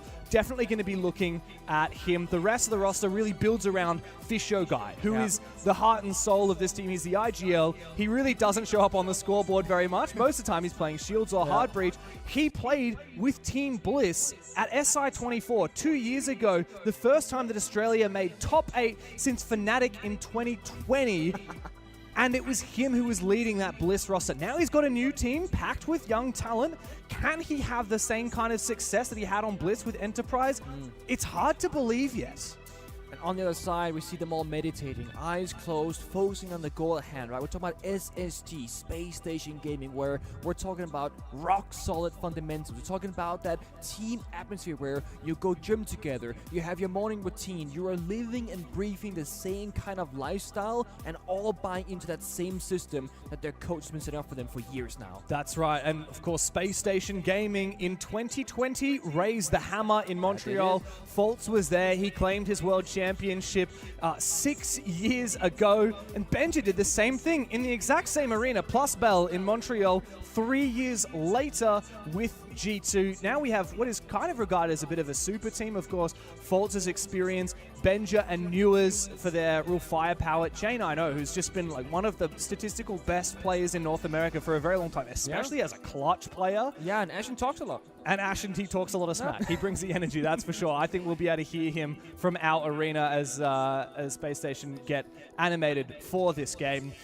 What can we say about this matchup? I think both teams need this, right? SSG got first rounded at Munich. They lost to NIP Wildcard and BBS. Then they went on to win NA Regional Finals. That's great, but they only beat Shopify and M80. It's not like they had a... Shopify twice. True. Yeah. It's not the same as coming up internationally. And the Space Station, what they've made it to every international event in the last however many years. When was the last time they actually made a splash? Yeah, it doesn't come to mind. We can look at it. I can scroll back, and I'm like, they got top 4 at EWC, but Munich Major, they got first rounded. Reload, they got first rounded. That's the 2 of their 3 most recent international tournaments. You look back, Boston, like top 6 Boston's pretty good, top 8 Montreal, top 8 EWC. Where are the championships that Faults gifted to SSG 6 years ago? They haven't made a roster change in a long time, Pengu. I think if this is a bad tournament for them, a lot of questions will be called. They got Newers in. That was a year ago, though. Has that been a year already? Oh my it was God. right after Boston. They got in Newers in the roster. Time and actually flies. If you have a full year and you have like 2 really bad tournaments, maybe a third here in Paris, I think that people will be talking about roster changes. But it is a good point, because the thing about SSG is that we're expecting so much from them, and they've set themselves up to be this team that should be going to grand finals and should be going to top 4s, but they aren't. It's kind of similar to how when Shopify Rebellion made their current roster with Spoiled at their superstar power, right? And them also falling short. It's the same thing. We're expecting so much more. So ideally, for SSG, I want to see them hit the ground running for this one. Yeah. Well, let's see where we're going to today for the map. Veto. What do we got? I'm just double checking that this is correct. Yes, this is correct, because I just noticed what the whole was, but that's fine. So it's actually first ban by Space Station. They're going to get rid of Lair and Fortress. Sad not to see Fortress. EP getting rid of Border and Clubhouse. First map pick straight up, Space Station, Cafe. No surprise. That's a good map for them. That's a very good. I mean, when we're talking before, I was saying, if SSG they get Cafe in there, I think it's going to be a Raps for EP because they love that map. You go from Cafe into Consulate, both playing the same strategical mind, the fundamentals, the crossfires on defense. I think EP really have to work out for them. If they can come out victorious in either Cafe or Consulate, very impressive, because it's going to be very difficult for them up against SSG. It's been a really long time since we saw EP win on Cafe. They've lost it to Wildcard, Weibo, Chiefs, and Man LFO, which is an OST team in the last couple of months. Last time they lost it was against a bottom tier OST team all the way back in September. So yes, I think that it'll be the case of SSG really having control on Cafe. EP are going to have to weather that storm, move on to Consulate, and then hopefully win on Chalet. But they've got their work cut out for them. It is the champions of North America to go against the champions from Oceania. Cafe will be the first map in this best of 3 series here to kick off the campaigns for both of these teams here at the 6 Invitational. Mana lagi nak tengok yang Dragon U+ ke? Atau yang ni? Enterprise. Dragon tak kenal Dragon satu tu.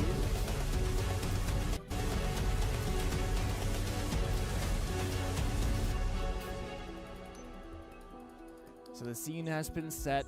All that's left now is going to be the operator bans. Will we see anybody target banning? Is it going to be good old stable like the Asami Castle, Asami Mirror, for example? Is it going to be those execute operators in Ying Monty, Ying Grim that can help you just play a bit more passive on the bump side? And yes, both are correct. Asami Mirror, Ying, and Grim. Really, really stable kind of cafe bans. When we speak about APAC, when we watched Daystar earlier, when we watched Weibo as well, when you're looking at a region that is on paper a little bit behind the rest of the mainstay regions of EU, NA, Brazil, we're expecting a bit of a curveball from APAC to have a really good fighting chance. This is no curveball. This is a straight toss. SSG knows what's going to be coming. They're going to match them on fundamental skill sets. And this is again where I'm slightly favoring SSG, if not very favoring SSG, because in every iteration of the roster, going back to when they won a side with Faults, they've always been good on the defensive side at putting up layers. Like an onion and peeling back step by step by step. EP will have to work through that step by step by step. SSG have really pioneered that reverse fallback. Shoot a few drones, fall back. Playstyle way back when, as you said, Faults was a champion 6 years ago. SSG really made a name for themselves in that info denial meta. Yeah. EP are going to have to really lock in. And you know something that's going to help with that is they actually picked up 2 analysts just before this event. They got Safe previously from Vites, Japanese team, and Nerf previously from PSG. So 2 additional tools in the tool chest for Mingo and EP, that's one way to kick things off. Ashen onto Bappen with a great spawn peek on the Tuberal. See you later to EP's Deimos. That's a big loss early on. If you want to go for a roam, can hear a bit of map control. And honestly, SSD have 2 choices or 2 options now to make a choice between. Do you stay more aggressive on the roam, knowing that Deimos is dead because it did get a visual indicator of who got spawn peaked, or do they fall back and say, let's just play the 5v4 by the bomb site? Because they have both options. Look, they have the utility, shield, Wamai, smoked it now, some trap operators and a Denari, but they also have man advantage, where staying aggressive on the roam can just buy you more time. We see here, they are going to fall back. They're all playing downstairs on that bottom floor. They're going to surrender the entire map towards EP, saying, let's test their execution skills. Yeah, I like that. The best teams in the world are ones that can play really fast and then really slow and keep varying up their playstyle. Because Rainbow Six, there's so many different ways to play this game. It's all about keeping your opponent guessing. Good map control, though, for EP. I mean, half the game is done. They're already opening up the hatches and starting vert. That's a good sign, but they're going to be doing so. 2 players in deficit, thanks to some early heroics from Ashen. And it's bot going down as well, so soft destruction can be hard to come by. They have very limited angles already. Now, if you want to be a very safe bot player, you can actually bog the floor here inside of train and mining from top floor piano and bog straight through down, just like on Clubhouse. You can be in office all the way upstairs and then bog in kitchen floor. This way, you're super safe from any of those potential vertical plays, like the C4 from Ashen. Oh, Tui. He just walks in. Yeah, he does. He's traded, though. Yeah, good for 1 is great until you're in a 2 versus 4, and then you certainly don't want to be going for 1-for-1s. So Loki had to make the play, right? I mean, this round is completely chalked if you're looking at it from a top-down perspective. They shouldn't be winning, so you got to make a hero play. We always call upon Tuhan to do it. Now, Fisher guy, he's not the fragger for this roster. No, he will go down. Awkward angle from Ashen, who finds his 3rd. And player now with it all to do. It's not going to happen. SSG have made a bit of a statement. An early spawn peak and a dominant defensive round to kick off their SI campaign. Player now trying to build up his own confidence. Hopefully bait out a kill, but he will find nothing. And Ashen doing what Ashen does. 1 round, and he's already starting. But you see the discipline from SSG. As I said, the layers, they start early. Okay, guys, let's be aggressive because they're not going to be ready. They're going to talk about strategy and where to enter, what drones we are watching. They're going to forget about the spawn peak. This often happens to pro players where you're so focused on step number 2, you forget step number 1. Make it to the damn building in the first place. And then after that, again, they have 2 options. Go for an aggressive roam, play numbers advantage, or play very heavy turtle. No one takes any risks and just play it bonker down. And then in the very final 1v4, guess what? They have an insane crossfire, playing bottom right staircase by that VIP door, and then playing bottom brown stairs. There's no chance player gets both of skills. Yeah. Great fundamentals from SSG. Yep. And to talk about EP for a second, I kind of mentioned this before, but since I know a lot of viewers here watching SI probably don't watch the APL, you know, maybe they live in North America where it's very hard to watch that region in terms of time. Maybe you'll be less familiar with Enterprise. This roster really is like 4 fraggers around Fisher guy. Yeah. Like you got 4 really solid young up-and-coming players that realistically don't have a lot of international experience. Yeah. And then Fisher guy, who's that old guard. He's 27 years old, which is pretty old for an esports player. And I think that we see. Oh, he's going to spawn peek again, so I'm just going to. Yeah, there we go. Once Ashen falls back, I can continue making my point. Thank you, Ashen.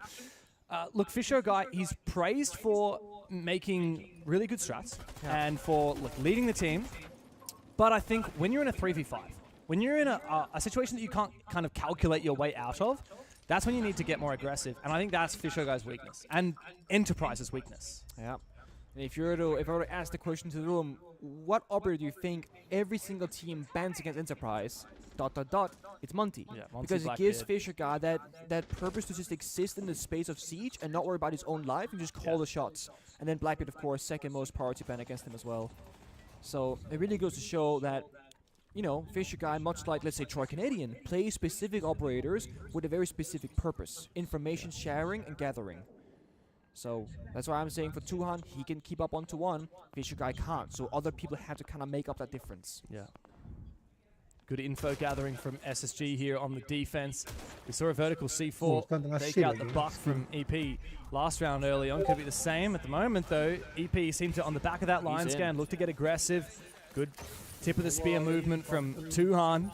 J9O has got these gas babes, 2 more in pocket, and he can keep this attack at bay. And again, the layers, they have Solus and Falls downstairs. Sorry, Solus and Pulse looking for a C4 and Drunten. But that's a great double swing, just off the rip out of nowhere. It doesn't give J9O any real indication of that play happening right in front of him. That's top floor control. 1 minute 15 left. This is actually great pacing from EP. Good little 3-2-1 from Fisho and Tui. There's no rotate in Laundry either. They can just drop down, start playing with Blackbeard. There's no real counterplay here. There's a single C4. This is good. If Enterprise get the info, they can plant right now, no joke. Fisher Guy needs to get into position. He needs to make sure he's got adequate cover. And Faults, of course, still has a C4. He's not in position to use it. What is his aggression from Ashen? Surely a trade! Not a third one! There's no way Tuhan gets this one! Newers has taken him down! And Ashen has single-handedly ripped this round straight out of Enterprise's hands. Player and Relays must pick up the pieces, but Relays will miss his opportunity for a second. Starving Enterprise for information and opportunity. They need to get desperate. Relays gets ahead with the buck. Player to support from the hallway. But look at SSG. They have pulled back. They've retaken top floor. And Newers has found a second one. A round that should have easily been won by the Aussies has gone by the wayside. SSG back-to-back defenses. This is one of the most important lessons you can get when you look at a younger roster. We said Fisher Guy has the experience. The rest of the boys in EP don't really. They overcomplicated what actually was a very easy round on paper. They wanted to wallbang Laundry, drone, make sure they had everything locked in nice and tight. The thing is, the newer player was Laundry. The newer post was in Mining because they had a gunfight earlier vertically from Piano. They can just go for a plant and have the guy covering, locking down the bumps up rotations. Yet Ashen pushes past the vertical play, past 2 guys on the door, no one's looking, because they're worried about all these other things, no one locking down the site itself. Sometimes you have to simplify and say, if it's free, it's free. You can't be like, it's free, so there must be a play at hand here for SSG, right? Sure, they have this figured out. Because you lose your opening. That gap, it closed immediately. Yeah. When I was introducing SSG before, I kind of said, you know, oh, we've got Benja, great fragger, you know, him and Newers, the 2 tips. You got False experience, J9O, clutch player, and Ashen's the loud guy. I think he took that personally, and he decided to frag the hell out, because 5-1 in the first 2 rounds, and both of the rounds we've had so far, he has been the instrumental player. Yeah, and this is the thing about Ashen, right? Ashen is what I call a vibes guy. When the vibes are high, this guy's flying. Yeah. When the vibes are low, this guy disappears. And I also think that he is what I call a pog stomper. You put him against like weaker opponents, he's gonna run them over. Yeah. Put this guy up against the top teams in the world, that play doesn't work. Shut down. They're watching the vert, he dies, he looks like a fool. So Ashen, this is his playground. He should be popping off these kinds of games. Yeah. SSG are a vibes team as well. When SSG they're down in the menang, dumps, things really don't bounce back, but if they are flying above, like you said, they'll find that momentum. Ashen's a big part of that. EP, now they certainly haven't been flying above recently. Unfortunately, if we look back at their most recent matches outside of this tournament in the Tier 1 circuit, they played APAC Cup in Japan, in Tokyo. They lost to CAG. Yeah. They, before that, played APL Finals. They lost not only to Weibo, but then even to Chiefs, who historically they've had the number of. And you go back to the Munich Major, and they were first rounded, losing to Furia Wildcard and W7M, just like Space Station were first rounded as well. Oh, this is perfect. Surely not. No, okay. Well, Benja had the right idea, but Bappen will punish. The timing was just a little bit off. Though it's not all doom and gloom for SSG, because they found 1 kill, and now a second, and now a third. Wow, direct trade by Ashen and Relays, leaving us in a 2v3 for EP. But Fisher Guy doesn't have a gun in hand, just this measly little pistol. That is a gun too. Oh, man, come on. No primary, though, that's for damn sure. Big praise to Neuros using those toxic babes. It's just kind of resetting around, smoking off various staircases, saying let's get everyone in the right positions and then fight even grounds. Not having any smokes left also means you can play active gun looking for those kills, and there goes 1. Oh, here we go, Newers. Finish it off, Faults. 3 rounds in a row, SSG. Well, I'm floating right now. Ashen said it better than I could have, that's for sure. These guys have lifted off and left Enterprise in the dust 3 rounds in a row, and we haven't really seen any contests as of yet. Not at all. And the thing about EP is that they just need one round to get that momentum going and feel good. And when we're looking at these, Ashen said bots, we just cut back to bots in the in-game chat. When you're looking at the APAC teams in particular, the ones that tend to go out early in tournaments, the thing about getting first rounded commonly is that you don't really get a whole lot of practice. And when you play these high-stakes games where it really matters, like the most, SI, most important tournament in your career, the ultimate goal is to get that hammer. If you get first round at, Munich, when you go to domestic tournaments, you don't struggle, you don't get that pressure on you to deal with and learn how to cope with it. Enterprise, they need a victory early in this event to really stay in it mentally, I believe. Yeah, there's the mental side. There's also just, in terms of longevity of a team like Enterprise, right? SSG, they can scrim all of North America. You've got really strong teams there. You could argue scrim Europe. You could arguably scrim Europe, even Latin America. I don't know if... you can. Yeah, I don't know. Some teams are really picky with ping. That is true. Yeah, you could realistically scrim like the 3 strongest regions. If you're from if you're an Enterprise, right? Not only are you from APAC, but you're from OS, right? If you live in Japan or Korea, you actually have a far higher quality of scrims than if you live in Australia. Like the only city in Australia that has marginally okay ping to anywhere in Asia is Perth, which for anyone who knows anything about Australia is like the other side of the country. There's nothing there but Perth, pretty much, in terms of population. And you get slightly better ping to Southeast Asia servers. Enterprise don't even want to scrim Southeast Asian teams, like Daystar and Elevate, right? Yeah. If you're here at an event, the deeper you go, the more time you get to scrim the best teams in the world from Paris. No ping, feels good, man. But there are so many small things here. C4, Ashen just fishing. Relays actually baits the sound quite nicely on the rappel going up and down. So the C4 misses completely. Hatch already open for the attackers. And player gets Benji Master early. And there's no follow-up punishment. So they're going to have a 5v4 round with Blitz Deimos on the board to isolate further. This is the best EP has had a shot of a round so far. Yeah, this is good. The aggression has been read into. But SSG is still pretty tempted to play aggressively. Look at how many risks Newers is taking. Yeah, J90 taking some more information away, and Enterprise are running out of drones. They need to expedite this process, get the vertical game done.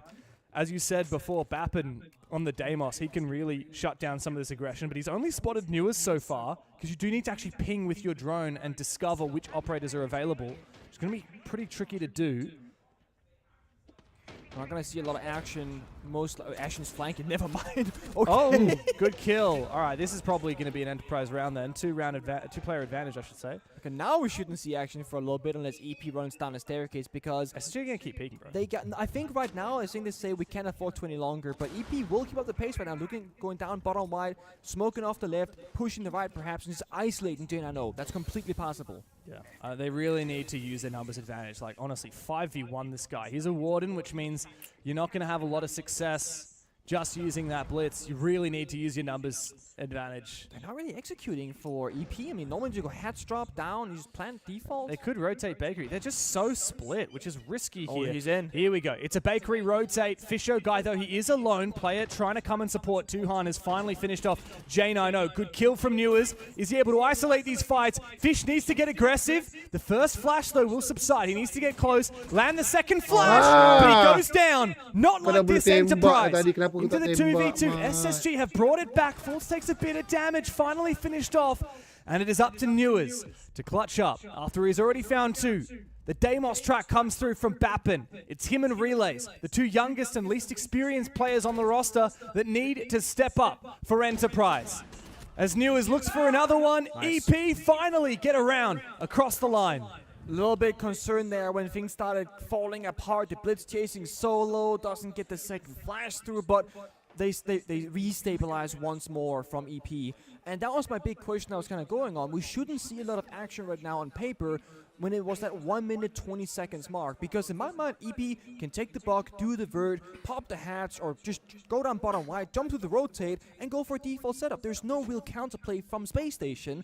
Then EP, they do what I call the APAC play, where it's a little bit less structured, a little bit more risky, and if 1 or 2 things goes wrong, they will throw that man advantage. And that was a comment that you and I had in our first game with Daystar, where we said APAC historically have been so good at losing like 4v2s and 5v3s because they don't respect the state of the game.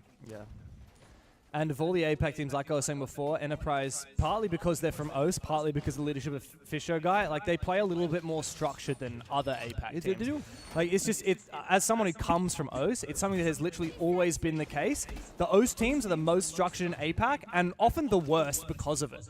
Because the strength of teams from Asia, Japan, and Korea, particularly Asia and Japan, I would say, like they love playing in the chaos. And a team like CAG is a perfect example of that. A team like the old Elevate, the Thai Elevate roster back in the day, Noarengo, like a lot of these APAC teams that have success is their unpredictability and the fact that it doesn't matter if they're in a 5v2 or a 2v5, they will play the same way. They will take risks no matter what.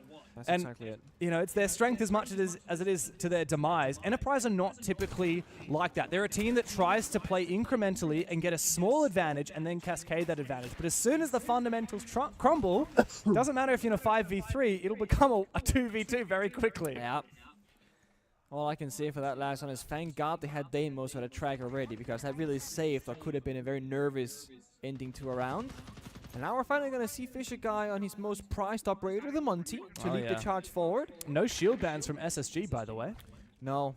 And you know, there's a world where I really like that, because you can target Fish single-handedly, which only affects his information and shot calling. We can affect all the power-ups that would be built around him. The Ying, the Grim, and the Lion. Yeah. So I really like this where they're not tunnel visioning on one particular player, but rather the whole play style of the team. And EP is usually used to getting those shields banned against them and having more of these tools available like the Ying, Grim, and Lion. Very aggressive though. Ooh, Jangan supported by the player behind him. Fisher Guy is not able to go for that kill. That's the downside of the Monty compared to the Blackbeard. But at least he's taken fast control.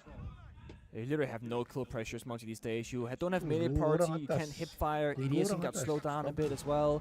But again, you are an intel machine. You know everything that's going on. You push this wide hallway, you're not vulnerable to C4s from below. It's perfect. The only issue here is timer is taking dangerously low. And EP has actually allowed SSG to just kind of live on the white staircase until this very moment.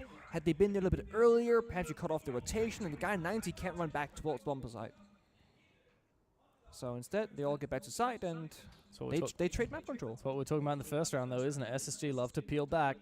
Now, I was going to say they could play this vertically because I just saw J90 drop down below, but we don't actually have a lot of C4s, none left. Benja and Ashen have already used theirs. Have some impacts. Technically, you could try and make that work vertically. Yeah. It's not ideal. But the plan likely to eventually look to go down get a flank in going, reading, right? but yeah, I mean, it could just be they're going for flanks. You can step up red, brown, or white stairs, and if they're going for this frontal attack, then brown and red stairs are going to be a perfect flank option. But again, the timer teams, only 3 seconds, only just drop pillar.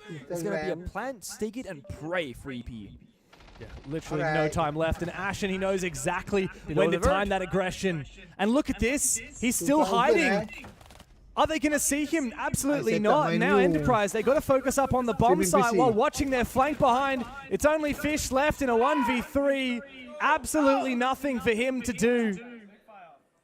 SSG might have let 1 round slip, but a second is not going to go. 4-1 in the advantage, and SSD are dominating defense. I mean, they're going to do great. They're so good at punishing Enterprise in just the smallest of ways. For example, Ashen hiding below the new balcony, for example. Everyone knows you gotta clear it, you gotta drone it, you gotta check it. When you have 23 seconds left and no drones, you can't afford to check it, so you gotta take that risk as EP and say, let's assume it's clear.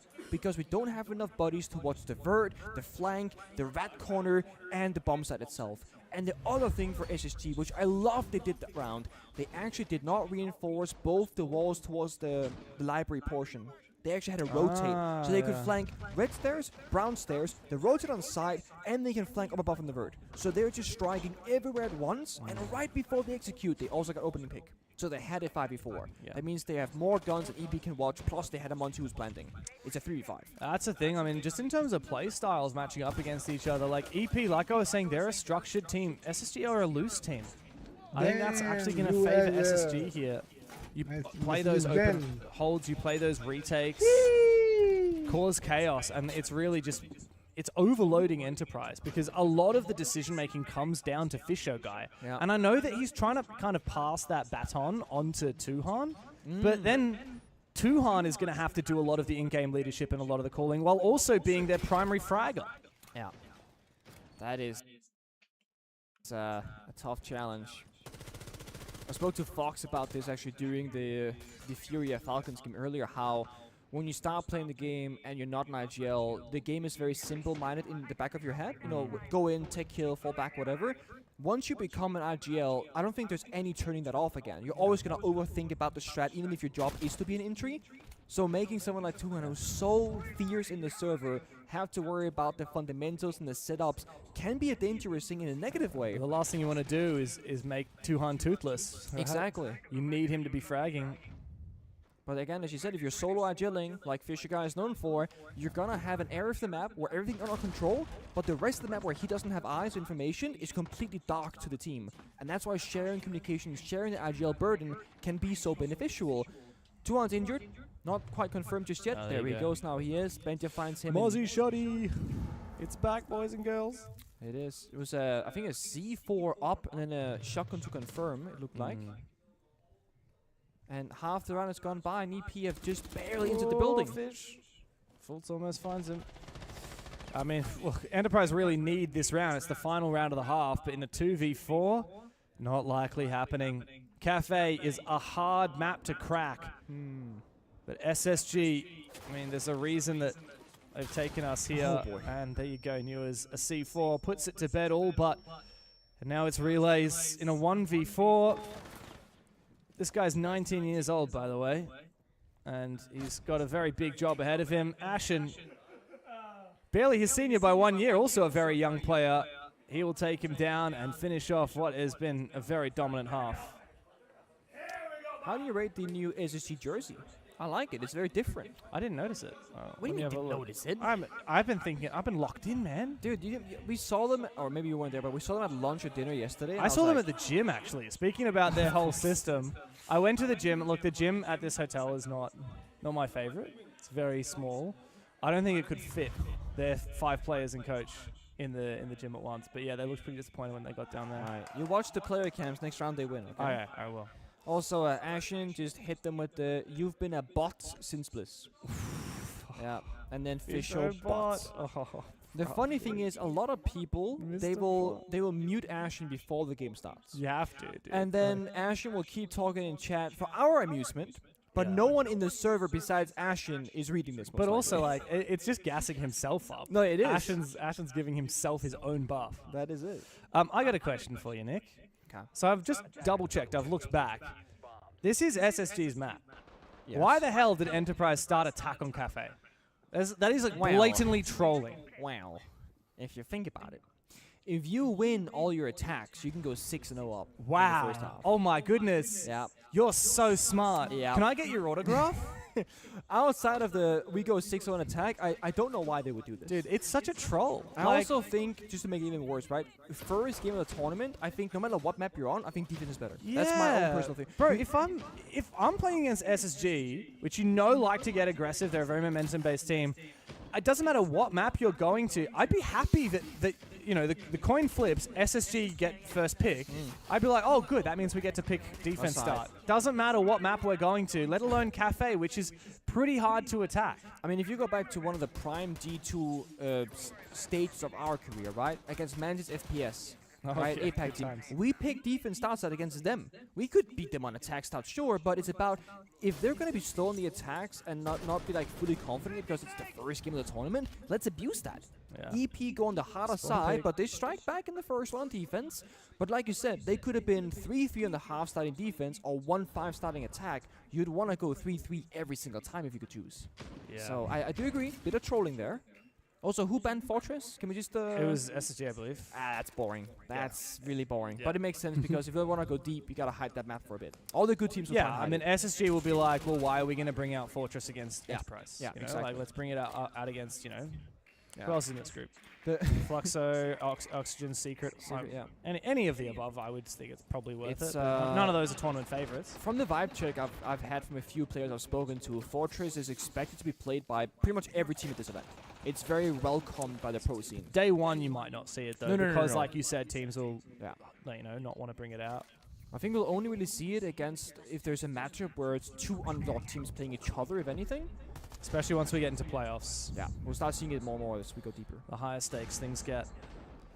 Well, SSG on the attacking side, after losing their Blackbeard to a run out from Bappen, they haven't really achieved a lot, if we're honest. I think they're kind of waiting to punish Enterprise by expecting an overzealous swing or a bit of aggression.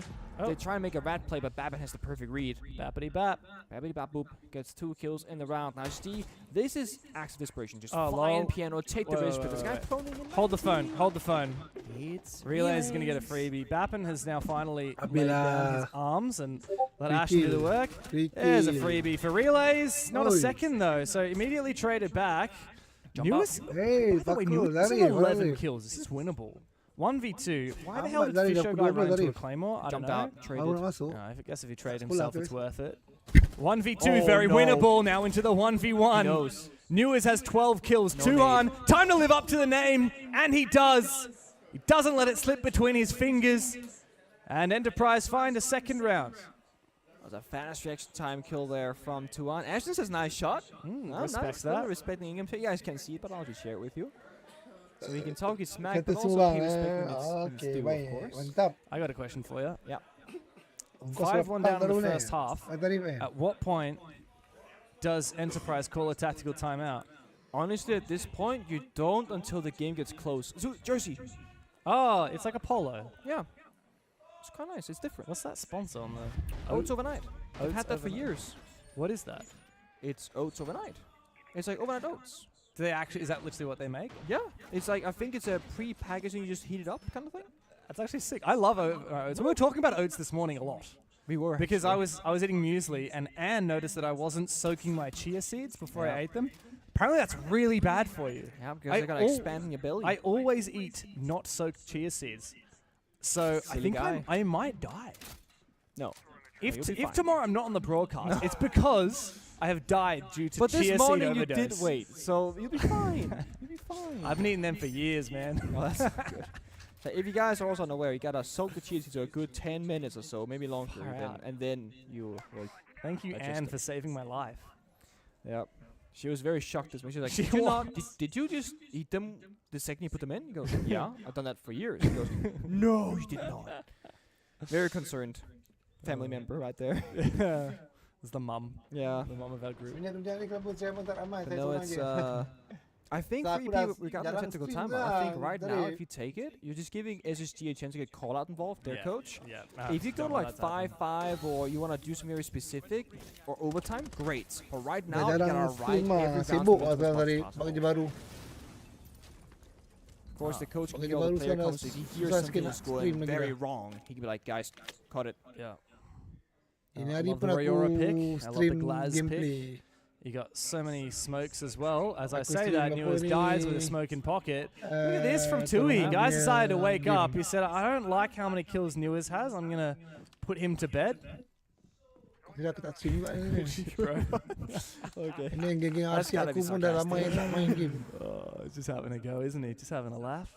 Ben just found his on the roam, though. Bappen's been quiet for a few rounds.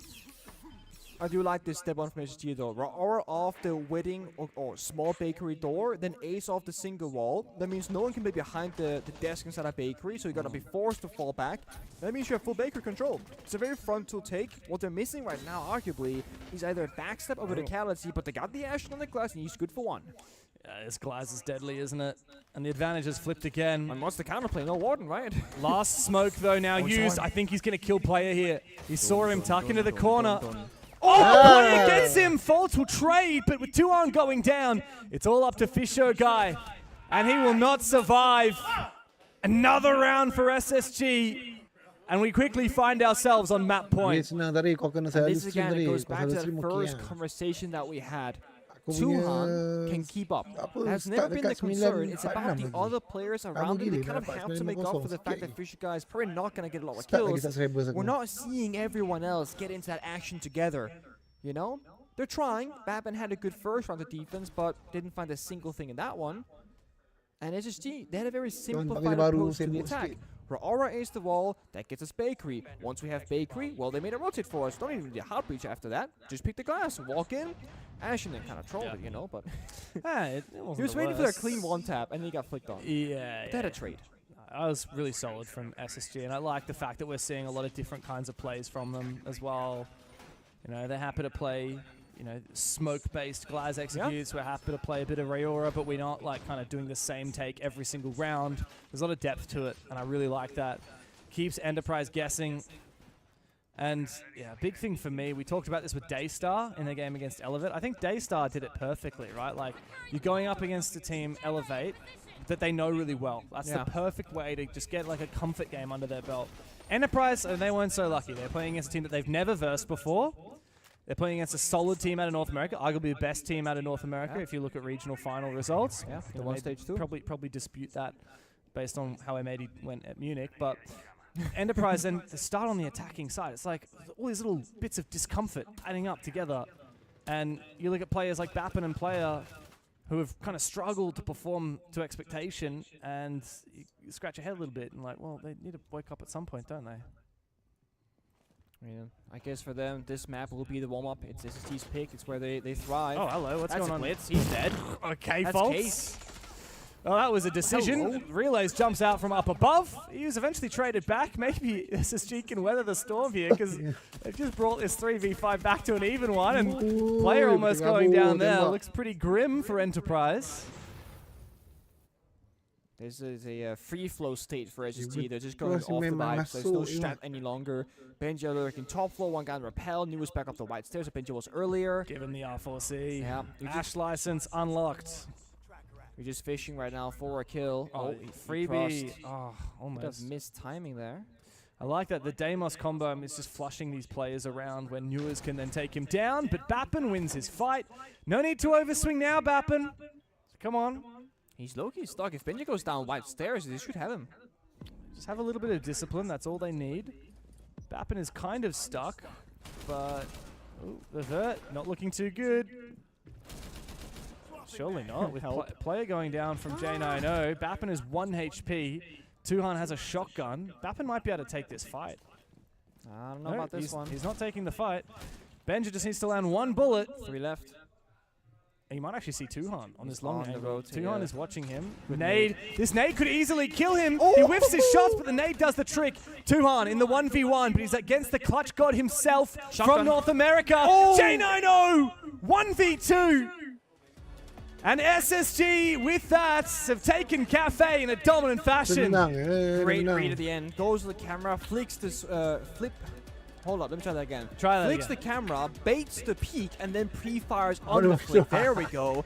J90 pretty quiet. He was like 1-3, 1-4, but then he wins the final round and gets that map in the bag for SSG. And the game is over before it feels like it's really begun. Enterprise fall far short of expectation on map 1. Now it was SSG's pick, but a 7-2, that's never a good day in the office. Next up, Consulate, and I sure hope that Enterprise have a lot more to show than what we saw from them just now. The worry here. Not only did he start off inside, Jimmy's actually been able to maneuver all the way, and now he's just another pressure that I think if you're D+, you have a choice, because look at the time. You either go for him now, or you let him sit. You best hope that you've got good flank protection. That's it. I think you've committed now. You have to just leave. Oh, entirely. And it's almost the element of the operators that they have. I don't know if they know that he's been able to get into this position. There's the castle, so they've got the track down below. It gives them a little bit of protection, the fact that there is still a castle on the billiards double as well, which means that they can't quite get caught out when they go for that sort of swing, the potential bite of a Skopos who has now been droned. Now they know, all right, 50 seconds, he's actually coming towards you. This is working in your favor. He could have sat there a bit longer. He knows that they're either going to chase, they're either going to close down. He can wait 10 seconds, 20 seconds, but they're going for the close down. There's the swing on towards the main stairs. Looks for the fight itself. They're still not really paying any attention. It's, I mean, covered and supported. The bulletproof, great positioning on that utility that they missed on the clear through. Maybe they just wanted it with the Dockerbie cameras that they have hacked. There's another call. There's the noise of the Skopos, but Demo, I'm looking at 20 seconds to drop on the hatch. There's at least one more body. Mr. Outlaw, time to earn your name. Bullet has gone down in that engagement inside Blue and Jen. It's a 4 versus 1. It is only the Skopos left, and This could be the biggest stab there ever is. The plant is being confirmed. There's somebody holding on to dirt. Piece by piece, step by step. D+ gear. Yeah. Kenapa dia tak pergi masuk So dekat kitchen obviously terus? Kenapa dia nak pergi I think they had an idea that he was over there, because did you notice that nobody really stayed in towards that bar, that bar drop? So they were just so focused on kitchen and dirt. That was the main pressure point. I mean, a little bit of main stairs too that he maybe could have went for. Yep. I think there is an option there where Mr. Outlaw needs to go and make something happen. He has to find an engagement. I think he was very, very passive. He was. And don't forget, it was a 4v5. They were down a man. He needed to go find a kill somewhere and make that play. Because he's leaving 3 players on site to deal with all that util. It was this sort of split of it as well, because I think that's the spread. They'd got the opening kill. It was the 5 versus 4 on the close down. And then they know that somebody's off site. And you're like, okay, well, we know he has to cross by main stairs to get anywhere. They left a single player, as you said, and that should have been the engagement he went for. Because you expect that, and you need to make something happen. Because otherwise, yeah, you can be a bit cautious about it. They still know it's a 5 versus 3 on the site. They're still happy with the numbers game. Yeah, they'll trade. You have to get involved. And, well, this is the result if you don't. Either way, site keeps rotating round, and D+ Kia extend that advantage. Any goodwill Black Dragons thought they might have earned towards the end of the first half evaporated there. But I think, as I sort of put it, it was very well formulated. They didn't have a lot of time left at the end, fine, but it didn't feel stressed. Everything felt like it was within the same tempo, the same measure, as they kept on walking on. Sekarang pun suka juga. Tapi alhamdulillah lah dapatlah jadi Ubisoft punya. Black Dragons immediately going for the change-up. That's another thing, not wanting to go back downstairs. And this is, I think it's more of a mentality thing where teams, no matter what, they'll always keep the rotation. They'll always keep the cycle, win, lose, or draw. Even if you can't draw, sometimes you can maybe draw. You used to be able to. draw. Yeah. Fresh. Fresh. Fresh if you're in the green room. Fresh. That's a great reference. That's brilliant. That's very good. Like that one. But yeah, they're just gonna stick with the rotation that they've set up, and yeah, go in the gym and bedroom now. And the main thing for D+, again, is get those breaches open. If you can do that in Clubhouse, I cannot exaggerate how easy it makes your life to play this map. Yeah. Get the walls open. That is always step number 1. Well, the Clash is making friends outside of a Maverick hole. They're just going to try and slow things down, but otherwise, you know, again, it's the process, right? And they're sort of revealing the positions of everyone. As soon as anyone gets close, pulls the pin on the grenade and pushes them further away. So they can't quite do the full read. Nas just moves back in. He is a brilliant known shield player, right? He has often got himself onto the Clash roles, even on previous rosters, and you know, he'll just be a problem. And he's not afraid to be a confident problem. See how much value the Flores can get. Try and create an opening, I would assume. Maybe in towards bathroom, or simply just try and clear away bits of utility, especially the Izami currently inside a gym, making a bit of a mess. Blocking off the windows and such, and yeah, just gonna clear it all away. Minute left. I wonder how many Goyos that they still have to go up against. That's obviously another danger thing with this kind of lineup that they have. In goes a big old util dump. Does anyone want to play off this? Well, they're trying to force the player on the back, but Swag's able to get the opener. They're playing behind the Clash shield from the main stairs itself. They have themselves stacked up in a bit of a firing range here, and as soon as they reveal themselves either side, well, they know they're going to get swung and pre-fired on it, and there it is. As I said, very confident shield player, sets up his home and says, this is where I live now. Everybody else is dead. 2 flashes, 2 smokes, and 2 players to try and make something happen against what is still a full stack. Right, they don't really have any control on this side of the map. As you can see, they're still trying to face check their way in towards Cash, and now that is all that they have. They were very direct, and unfortunately, the end of that sentence is to a fault. Is he gonna get an exit, perhaps? Anyone want to give him a kill? Anyone? Somewhere Mephi is typing zzz in the chat. Not even in his game, and he's still not even in his game. I love it when the roof is disappeared. Sorry, I realized I saw the. Okay bang, itulah aku pun nak stream ni. Ingat. Aku pun dah nak stream lah. InsyaAllah kita mau besok ni. Aku dah menantu besok pagi kena kerja bangun awal. Tu geng. Macam biasa geng.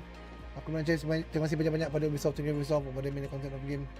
Thank you Ubisoft telah menjadikan salah satu content creator untuk mereka, and thank you Ubisoft telah sponsor aku Battle Pass untuk season ni. And then geng, bagi siapa berminat untuk main game ni, game ni dah percuma geng. Korang boleh percuma dekat Ubisoft ataupun dekat Steam. Pastikan gunakan aku punya kod AyahGAMER, and then baru korang check out lah geng. So geng, cukuplah untuk kita punya watch party ni geng, kita punya co-op stream bersama dengan Ubisoft untuk SI punya Invitational kita punya tournament. So besok maybe aku akan co-op lagi dengan Ubisoft untuk live stream untuk SI punya competition ni. Jumpa lagi besok geng. Anyway, thank you watching geng, thank you the like, thank you the follow, thank you for support geng. Jumpa lagi next stream. Assalamualaikum. Jumpa lagi geng. Peace. Let's go. Gerak lo geng, Papa Roger. Assalamualaikum.